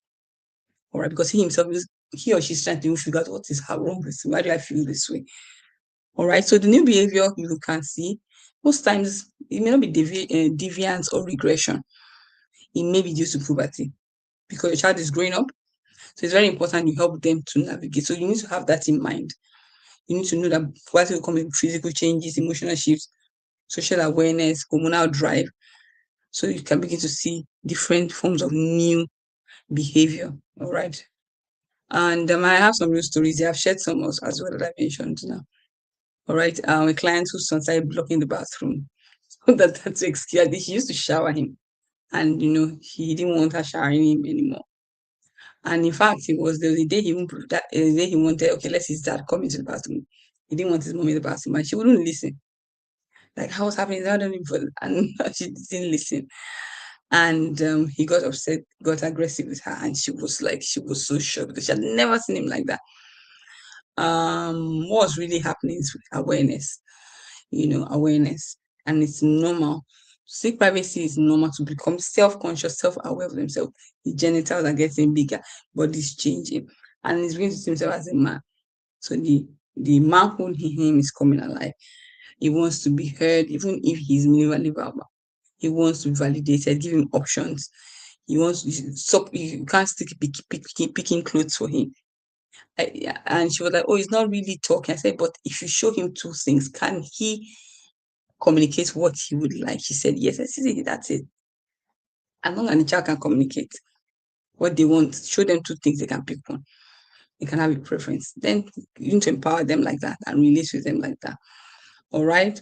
So I said, teach him to unlock the bathroom, for example. If he likes to lock the bathroom, if you focus on teaching him how to lock the bathroom, and you must respect the privacy. You can't be violating that privacy, and yet you're teaching something else. All right. So it's growth. It's not really a problem that you need to fix. It's you, the parent. So I encourage. I say she's the one that needs to change your perspective. I need to realign things, not really the child. Of course, we can focus on our teaching expression without all the outputs, and you yourself need to change how you respond when they do things that are unpleasant or wrong. The second case is a girl who became difficult. She was quiet, compliant. I mean, now she, really changed, self-conscious, things like that. I wonder what's happening. So a child can still can be conscious of herself. She's becoming a teenager, but more self-aware and things like that. Here are some challenges parents face. And here are the reasons why parents often face challenges. Unpreparedness, number one. You're just so consumed with that phase of like a 4-year-old trying to do everything to get the child. You are just so confused. Before you know, your 4-year-old is now 10, 6 years have gone. And you're unprepared. So you just kind of like just boom, just confront. And most times it's with a negative to our attitude or an issue. And you don't really want that. Of course, that has happened. You can still walk your way back. Number two, communication back. All right, like I said, the child may have limited language, but you understand the concept of building bridges, using other ways to communicate. Safety concerns, parents are really concerned. Oh, I'm worried about safety, boundaries, vulnerability. Yes, it's valid to be worried, but you can't stay at the point of worry. The reality is that begin to take a step. What if it doesn't work? It doesn't look like it. No, don't put a cap on it. Take that step, then partner with professionals correctly who can also assist you. So parents struggle with confusion. The behavior has gotten worse. They don't know if it's puberty or if it's regression, and that because they don't get enough knowledge. So it can be all over the place. And grief as well. I mentioned grief again. I talked about grief being not just loss by death, which not just mourning, that's a loss by death. They're grieving again. All right. The child now is also changing. Things are behavior coming out new. So out of grief can be like, who is this new person that I'm having now? The fear of who they thought they were going to have again, but they're having somebody else come. So practical strategy. One is education. Use simple, concrete language. There's a way you communicate with child. You have been trying to communicate. You can use simple language. You can use direct or depending on your child's ability. You can use flashcards. You can use chats. You can use audio. So focus on doing it before. So use visual support. You can use books, pictures, diagrammatic. Sometimes you can do documentary. That the few times that screens are allowed limited. But if you're going to do anything, make sure you consume that content first, because I've seen a lot of content that are not correct. And make sure it aligns your value anyway, except they align with your value. All right. And model the correct thing for the child. So education. So educate the child, educate, use different methodologies, different strategies. Visual support would help, or other means which the child learns already. So that's part of knowing your child. So explain before those things happen. For puberty, I would always say, as little as 5, 6, you can even start. But you're doing age appropriate. Age appropriate doesn't mean you're bringing in all the content, just age appropriate. And because you know that it may take your child a bit longer, it may also take you a bit of work to understand the different dynamics that your child may come up with. All right. And you can also think of yourself as a teenager. What are some of the struggles you had, your spouse, your family? So you may also know some things to expect. Normalize the experience for the child, communicate that however you communicate. Here are some other strategies to navigate hygiene. So you begin to teach things like deodorant. So things like this, now you put the structure in place. You do it for the child, you do with the child, things like that, put that structure in place. You can simplify it by, maybe have a cupboard that has 5 sections or 6 sections for every day, how they can pack the different things they're going to use. You can also dedicate one day in a week, maybe to plan wardrobe for the week, including underwear. Things like that. You can also pack in maybe a kit dedicated for menstruation every month. And in that kit, what are the basic things that should be there? So maybe at the end of every period, the goal is that your daughter will pack for the next period. You can begin to teach that earlier on. You understand the kind of pants, and in that kit, all the pants, all the pad, even some analgesic in case she has menstrual pain. All those things will be in that kit. So you can teach that years before. You understand? Make it comfortable, make it normal. So the first day, even for menstruation, can we do practice with wearing pad? You can start with things like panty liners. Panty liners are quite light. They're like a smaller version of pad, sanitary pad. Start practicing it. And if you're a mom here, you can model and do it together with your daughter. Do it together with your daughter. When she sees you also do it, you're normalizing it. Regardless of her language ability, begin to introduce it. Then remember, you can work with your professionals as well. Tell them you have this goal. They can also share strategies and tools with you. They can help you with social stories. And some of them also have maybe resources or books that are like storybooks that have this kind of thing. And some of them also would have worked with your occupational therapists and other people. They could have worked with other clients as well, and they have one or two strategies that they could share with you, right? Privacy and boundaries, you're teaching safety, emotional regulation, preparing for independence. So use puberty as a marker. All right. You're teaching them a lot of things. So you have conversations with them, whether or not you think they understand. Crystallize everything you want to teach, use different methods, okay? Then building skills that matter for life. So focus on the function over performance. Build skills that matter at 25, not just the skills you want to see now at 7. Remember, 25 is just hypothetical thing, just skills that will matter when as adults for them. It's just skills like health and self-care, communication. So communication, asking for what I needs, expressing what I need, sorry, asking for help, basic conversation. So you need to practice some of these things. You can go to the shops every once a week or something. Practice. You need to be intentional. Safety, things like crossing the road, you can practice some of these things. You can practice understanding signs, sign, poster sign. Functional academics, I mentioned that here. Things like household skills, chores, other things. They're essential life skills you can begin to teach. The child has limited language doesn't mean they cannot cook. They can learn to cook. You have taught safety first, their fire extinguisher. Start with small things, minimal things, and they can go from there. And of course, following things like the community, about social life and community skills. You also teach them those kind of things.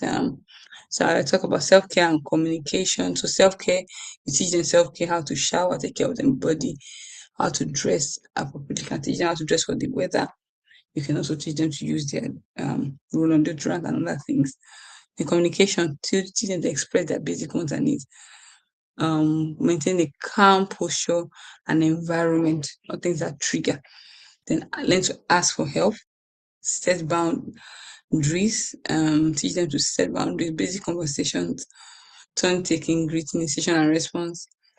Then you can use alternative communication methods as well to build these skills. So those are the PECs, picture exchange communication system, which is just like flashcards. Also, you can also even make your own pictures as well. You print out and you laminate. Then you can use sign language, gestures. You can use the AAC devices. Your extensive and alternative communication device comes as a tablet where it's similar to PECs like the pictures, but now I have pictures on the tablet. But when you press, you can now voice out things. So you can use to request, communicate, and write sentences and things like that. But however, these days, not all of them come on the tablet. Some of them come as an app.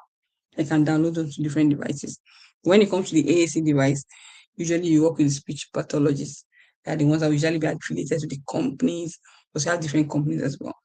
And they will do trials and know what will be fit for your child and suitable. So then I wanted to mention RPM or S2C, so speech to communicate. Sorry, spelling to communicate. Now I was telling you that some children will point at the alphabets to form words, form sentences, and they just communicate. And it's really an interesting thing if you really see that. Then teach safety and functional academics, safety. So, like I said, however the child learns and however it's going to take. So they may not learn typically like other people. You may not be able to teach everything about a concept at the same time. But the core, like I was telling someone that when it comes to swimming, for example, the first thing they teach children, even babies, is how to get to safety. How anything will swim. How you notice baby, they can swim to the edge, you see them hold that thing. Because survival skills what they teach them first before doing your laps and everything. So it's the same thing. When you want to do that, things you want to teach the child according to their ability. If you feel that they don't have the ability or the skill to do some of these things, then you cannot improvise into another way. All right. And that's when you work with a professional, they assist you to customize that. Want to teach body safety. So this body safety can have a chart, or this chart, diagrammatic chart. Talk about it, normalize it. All right, road safety, crossing the road, not eloping. Some children, I know some parents who complain of eloping. You don't want your child just to elope. They can stay, respond to their name. Emergency procedures, things like that. You never know. Teach them that. Knowing name, address, parents' phone number, or a trusted adult's phone number. Very important. So then functional academic skills, like I said, when it comes to academic, you need to have the correct perspective. Like I said, things that are functional, things that are relevant to you later in life. Those are the core you focus on. Then every other thing become just additional extras. So reading signs, label, simple instruction, counting, monitoring time, writing, name, filling out forms, using technology functionally. All right. So other things you should build skills, household skills when it comes to chores, doing laundry, other things. So that a child is not doesn't have enough language, doesn't mean you can't do some of these things. You can do at your own level. Do you know that even things like washing builds the muscles of the hand for those that struggle with writing? So you might not be washing big clothes, as their socks, napkins, little things, handkerchiefs. You're using that as a tool. How to make simple meals, sandwich to getting the bread. It may take a while, but create the process, create the structure, and you know where you're going to. So you're just going to go and know where you're going to. Then you create a system and a structure that helps them to get there, and the way you measure progress along the way. All right. So basic chores, laundry, teach them all these things. Okay, managing their belongings, in their room. Do it for them. This is what you do it over time. Do it with them. You stand by them. Then you fade yourself with time. You'll be surprised how much ability these children would have. But of course, your child doesn't have this face yet. Just find your own way to customize some of these things. All right, social communities, we following instructions, waiting turn, basic manners, shopping. Some of these things can even use play. You can be following instructions. So most games have an instruction. Wait for your own turn. being patient, basic manners. So that's one of the things you use play as tools to teach. All right, how to engage in public spaces appropriately. You also share and teach. So how do you teach life skills? Use work or task analysis. So task analysis means that anything you want to teach, any task, anything you want to teach or any concept is a task. Then you break it down, the various, the different steps, and you have a consistent process. Then you begin to take one after the other. Then you go slowly, you're able to measure progress. Not just about it, no matter how big it is or how small, you break it down. All right, you break it down, know all the people involved, create a system and structure, begin to take one step at a time. So you break every skill into tiny manageable steps. So let's use brushing teeth as an example. Get the toothbrush and toothpaste. You open the toothpaste. You apply toothpaste on the brush. You turn on water. You wet your brush. You brush up, down, side, up, down, side, things like that. As many times, then your tongue as well. That's how you do. So you break it down. You do run, and one thing you do for test analysis, the steps run the same thing. So don't change it. You want to shower, you shower it from your head today. Tomorrow you start from your leg. Today you use toilet first for your shower. No, stick to one routine and be consistent. Even the language of the word. Don't say I want to eat, I'm hungry. Can I have some food? No, pick one. So be consistent and be consistent. And after a while, you watch the child do it, then you begin to fade yourself away. One thing this does for you is that if a child starts having some challenges, because there's a process, you're able to start you look through the process and troubleshoot, and most times be able to identify the gap. So follow these steps. I mean, using toothpaste as an example, put the toothpaste, put water, brush it, spit out the toothpaste and rinse mouth, and use the toothbrush. All right. What seems simple to us can actually be a multiple process. I tell people that language looks easy for you. A lot of processes. So some children, for you to break it down, for you then support. All right, 5 step teaching method. I've talked about task analysis, 1 step, visual support, practicing daily, then fading support. The goal is always independence. You want to move from full support to partial to verbal prompts, visual prompting, and to independence. So never do for your child what the child has the ability to do for themselves, even if they are slower. As long as they have the ability, and your goal is to build more capacity in doing those things. All right. There's this concept of chain I wanted to share. We have chaining forward, chaining backward in learning things. So in the concept of chaining forward, something has 5 steps. So you teach step 1 first, then you move to step 2 to your complete step 3, step 4 until that means you um have mastered the concept that was being taught. Backward chain has to do with you complete step 1 to 11, then you allow the child to do step 12. All right. So gradually you move backward, you add the earliest steps as each is mastered. So that's how we talk about this concept. Life skills are not extras, very important. They are essential. Start teaching them now, one step at a time. Don't look at them as optional. Give your child a chance. The biggest limit on your child's potential is not their diagnosis, is whether you will give them a chance to grow beyond it, whether you would give them a chance. Before you say your child can do something, be sure that you have not only exposed to them, I've provided all the tools and resources and support to back them and to give them a chance. The danger of low expectations. Um, when we expect less, we teach less. Yes, your input will be like, I've been doing this, nothing about it. So you are not, you will be discouraged. Excuse me. All right. You just assume that is diagnosis, then he can't read because that's autism. He can't, he's hyperactive. You just put everything to it, and that's unfair. So it becomes self-fulfilling prophecy. So the child, the diagnosis becomes an excuse not to try. So don't let that happen to you. Don't look for any excuse not to try. Look for every excuse to try. So presume competence, assume they can, interpretation otherwise, or assume that they cannot today. Tomorrow is another chance. Tomorrow is another time. Every tomorrow they will catch up. Sha. You're not putting a definite date, but you have that mindset really. All right. It might take a different approach or a longer time. You might say that, but assume learning is possible. Believe it. I won't say believe learning is possible. And expose them to opportunities. Before you say my child doesn't like any toys or anything, question is how many toys? Actually, does your child play Lego? And because you say, oh no, he doesn't. How many have you bought? How many times have you engaged with child? Don't decide for them. Don't decide what your child cannot do. Let them show you their limits. Don't impose yours. So I don't even believe in telling a parent or a client, oh, this thing I cannot. I tell them according to my expertise of what I know, what science, oh, this is what I know. However, I mean, I can never say no, I'm not God. Besides, science is progressive. So some things will begin to have some answers as we go on. So believe in them, not just assume, believe in them that they can do this, that this is possible. All right. Then even if you're not sure they will get it, expose them anyway and you may be surprised. So don't decide for them. Don't decide what your child can do. Let them show you their limit and don't impose on them and give different opportunities, all right? Because if your child is overwhelmed in an environment, they may not be engaging. So let them surprise you. Children constantly exceed expectations when you give them a chance. All right. So give them a chance, okay? As the power of effort. Growth happens at the edge. Growth happens at the edge of current ability. So effort is not equal to pressure.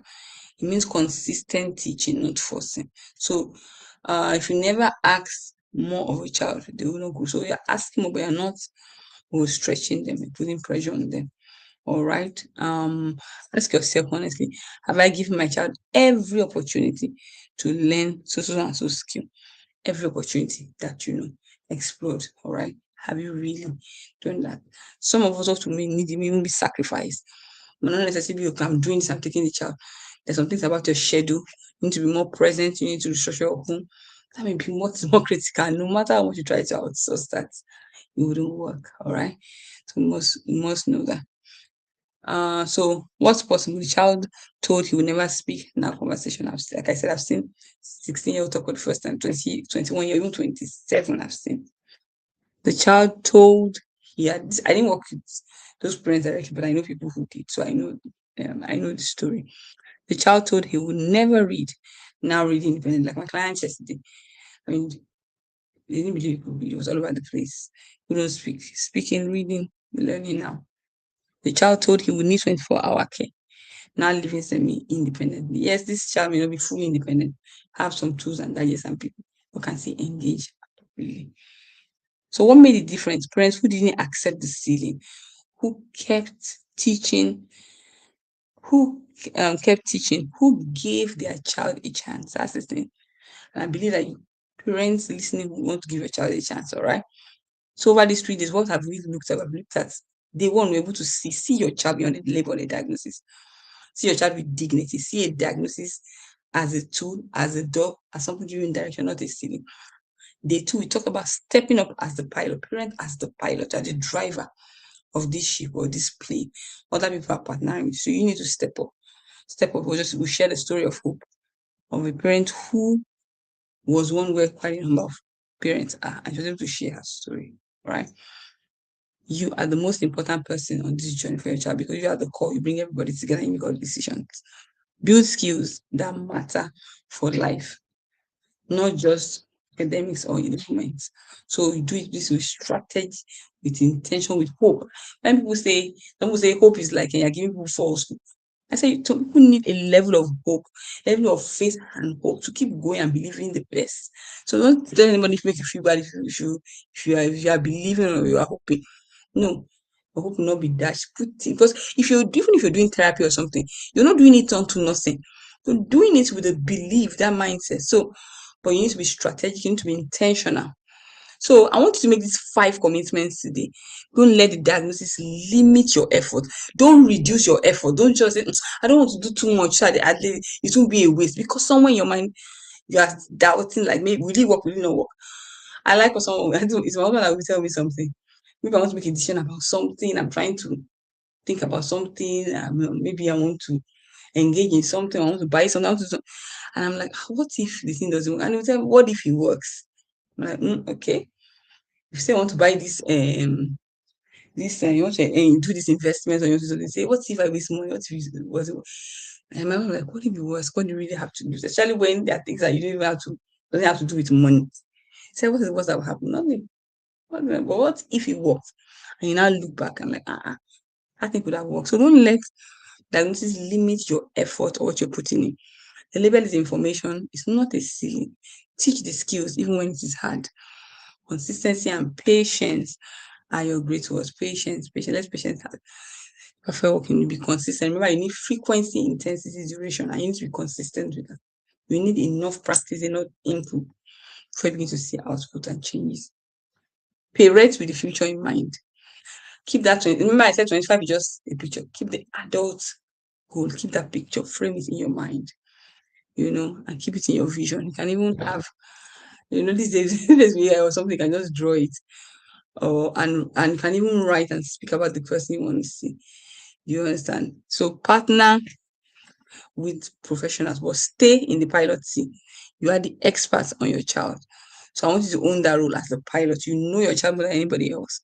So partner with your professional school, educators, medical professionals. Believe in your child's potential.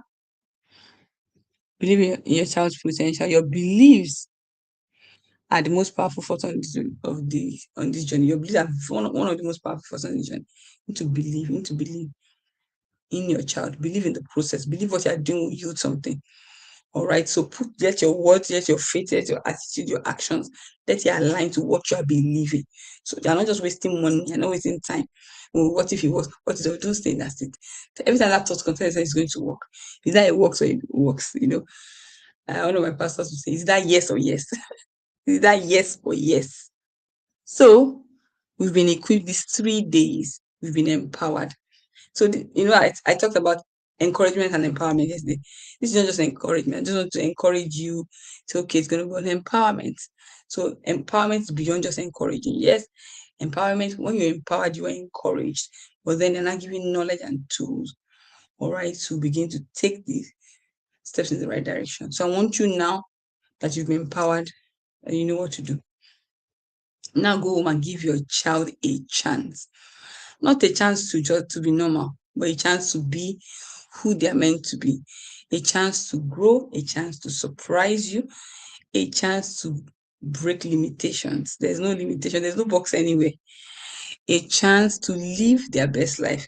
So I want you to give them that chance today in every context. So in summary, you need to see the person behind the diagnosis, praying to the future in mind, understand the concept of that development of an individual takes place in seasons, and you need to factor the potential things that can come up in those different seasons, anticipate those transitions, anticipate those issues, and get equipped. If you don't know what to do, know where to go. If you don't know, reach out to a professional. You can reach out to me. Can you please troubleshoot and create a structure? So, and you envisage what is going to happen. Begin to expose the child to it, begin to interact with the child, and know what to expect and have realistic expectation, and also know how to respond to certain behaviors or certain things, and put certain structures in place. I know some things will not even come up or rated. So when growth looks like behavior, just know that the behavior you're seeing may not be a behavior, because every behavior is a communication. That behavior may just be communication about ongoing things like puberty, pain, or even ongoing medical conditions they're trying to express to you. So focus on building skills that matter for life. Not every skill matters for life. So let it matter now. What will matter later? So give your child a chance. So don't just don't just assume what the child can or cannot do. Give that child a chance. Expose them to different opportunity, and you'll be amazed at the great things your child is able to do. All right, as you go to dates and the action steps, I'll share this in the community. As you live today, I want you to go away with these action steps. Identify 3 essential life skills that you need to start teaching your child today. So your child is approaching puberty. When I mean approaching, I do anything from even 5, 6. Because these days some people attain puberty at 8 or 9. I mean, see their period at 8 or 9.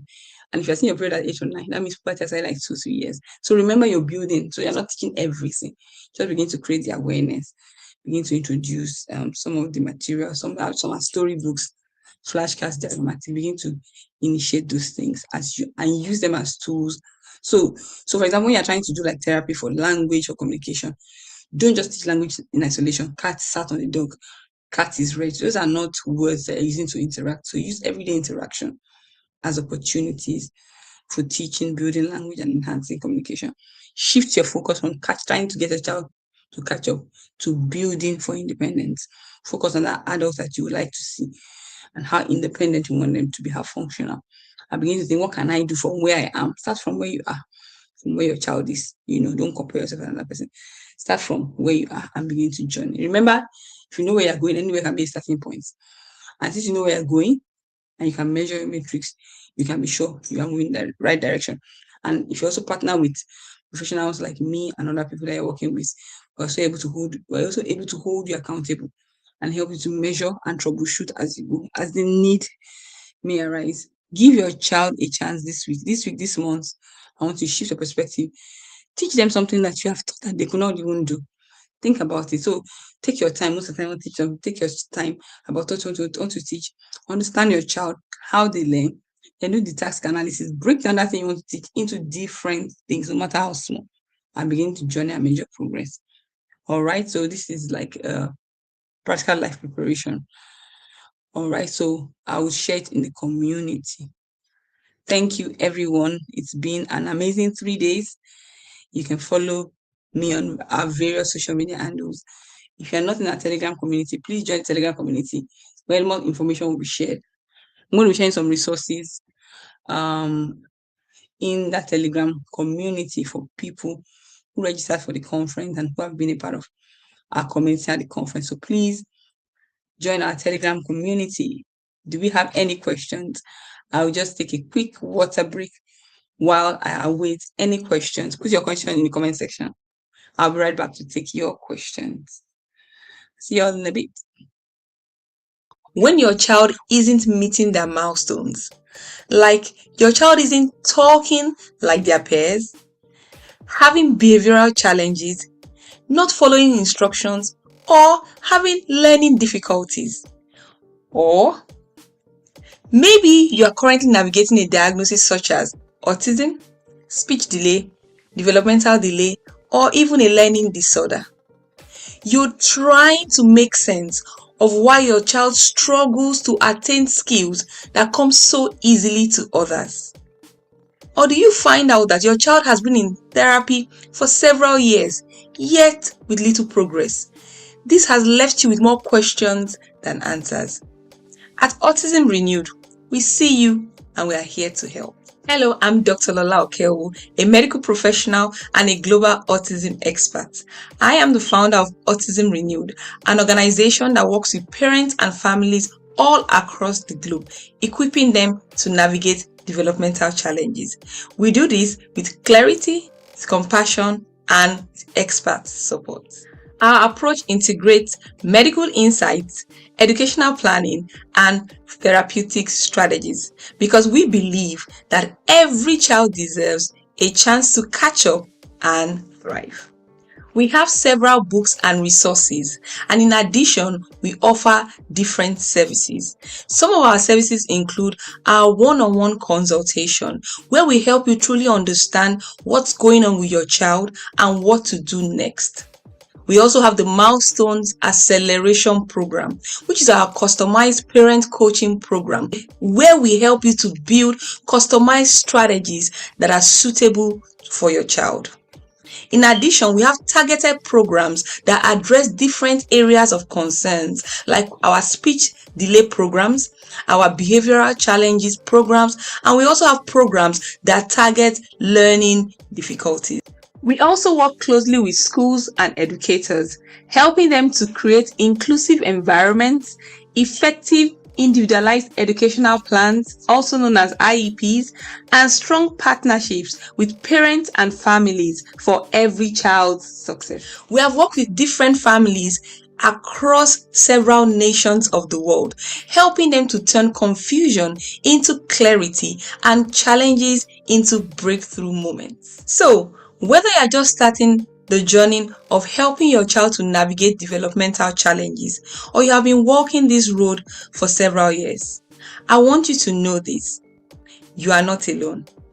There is help, there is hope, And Autism Renewed is here to equip you with the right tools, support, and strategies to help your child to grow, connect, and thrive.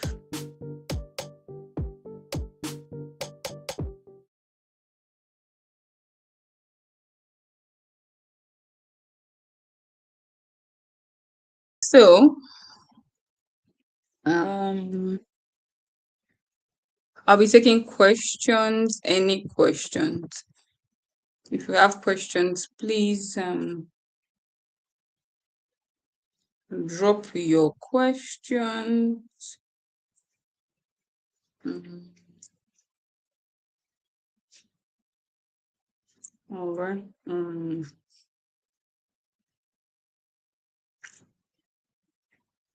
Drop your questions if you have questions. Mhm. Mhm.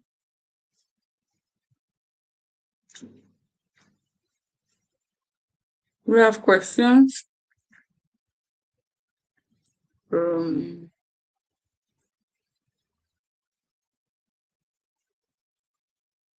okay, I'm trying to see if we have any questions. Mm.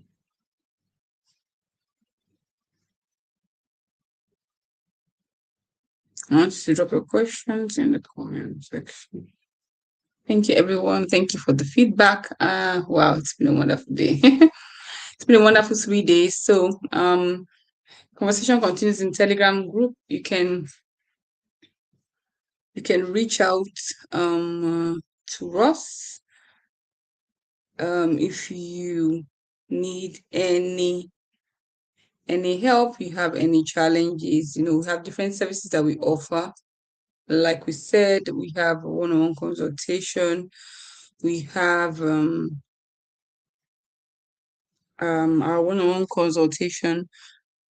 We have tailored programs and courses, and a lot of the information will be shared in our community. And also, I also work with schools and educators. I train schools and educators on how to partner effectively with families, how to create the right environment as well, and also how to create customized or individualized educational plan for children. And these are also things that can work with parents as well, how to create the right home environment, how to create personalized plans for your children, how to partner with your children's school, and how to partner effectively with professionals around. So those are the things that we work with. Okay. So join our community. So many wonderful information will be shared. Some of our programs that are coming up. And we're also going to be running some group coaching coming up. Yes, I don't want to spill the tea yet.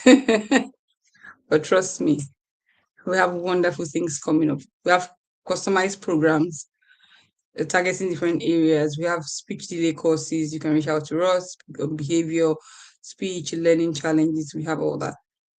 But we're also going to be running some specialized programs for parents. Like I said, I don't want to give too much details, but when our community will get the details. Lots of resources available for this conference I'll be sharing with people in the community.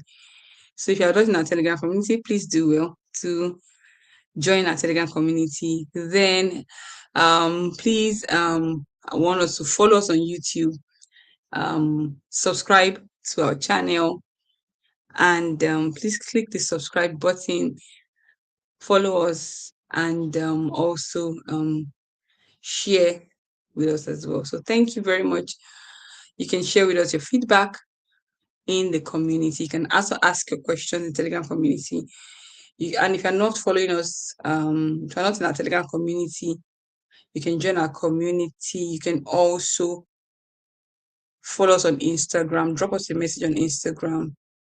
We will respond to you. You can follow us on Instagram as well. Here's our Instagram handle.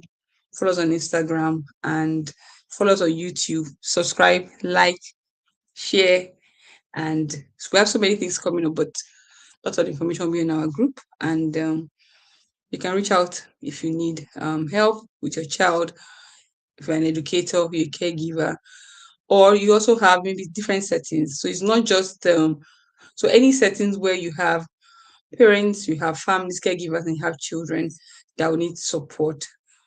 I do train in those areas. So maybe sometimes in church settings, in group settings, and things like that, all those kind of different settings and training on different aspects. Children who have peculiar challenges or even navigating developmental stages generally. So there's sometimes that with enough knowledge, you can identify red flags easily. You can prevent certain things. You can create the right environment to enhance learning and development. You can spot challenges easily. So it's not all the time you're treating. Sometimes prevention also matters. So creating the right home environment, putting the right tools and resources, all those things also matter, which is what I'm also passionate about. So I don't only train parents who their children already have challenges. Sometimes I train parents so that the children don't end up having challenges, or they can spot the challenges, not because it's their fault, but they can create the environment that even if a child learns differently or has a different, there's a way you can support that child effectively, or you can identify challenges early and intervention can begin early. Okay, once again, it's been amazing at the Autism Renewed Conference 2026. We'll see you next year for the conference, but stay tuned, follow us, join our community, and get more and more information. Thank you once again to everyone. I appreciate you. Thank you to my team. I'm grateful. And I'll see you all very, very soon. So thank you. Have a great day. Bye, everyone.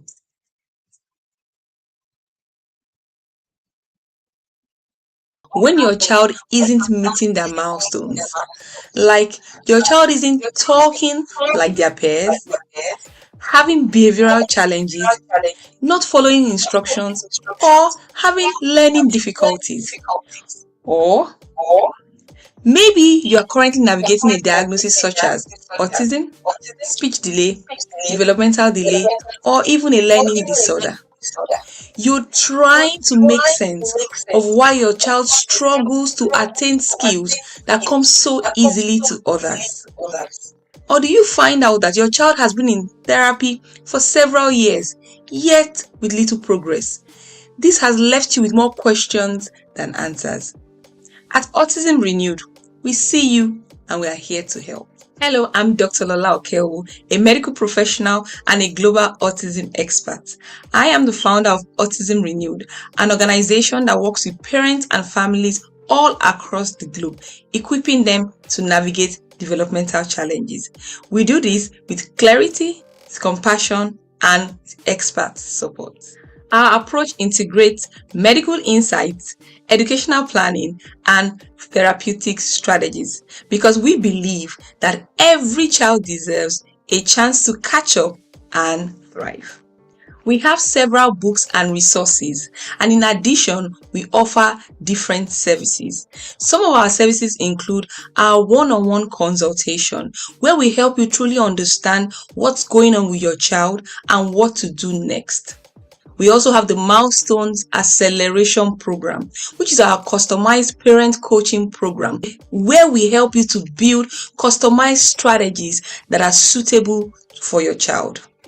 In addition, we have targeted programs that address different areas of concerns, like our speech delay programs, our behavioral challenges programs, and we also have programs that target learning difficulties. We also work closely with schools and educators, helping them to create inclusive environments, effective individualized educational plans, also known as IEPs, and strong partnerships with parents and families for every child's success. We have worked with different families across several nations of the world, helping them to turn confusion into clarity and challenges into breakthrough moments. So, whether you're just starting the journey of helping your child to navigate developmental challenges, or you have been walking this road for several years, I want you to know this: you are not alone. There is help, there is hope, and Autism Renewed is here to equip you with the right tools, support, and strategies to help your child to grow, connect, and thrive.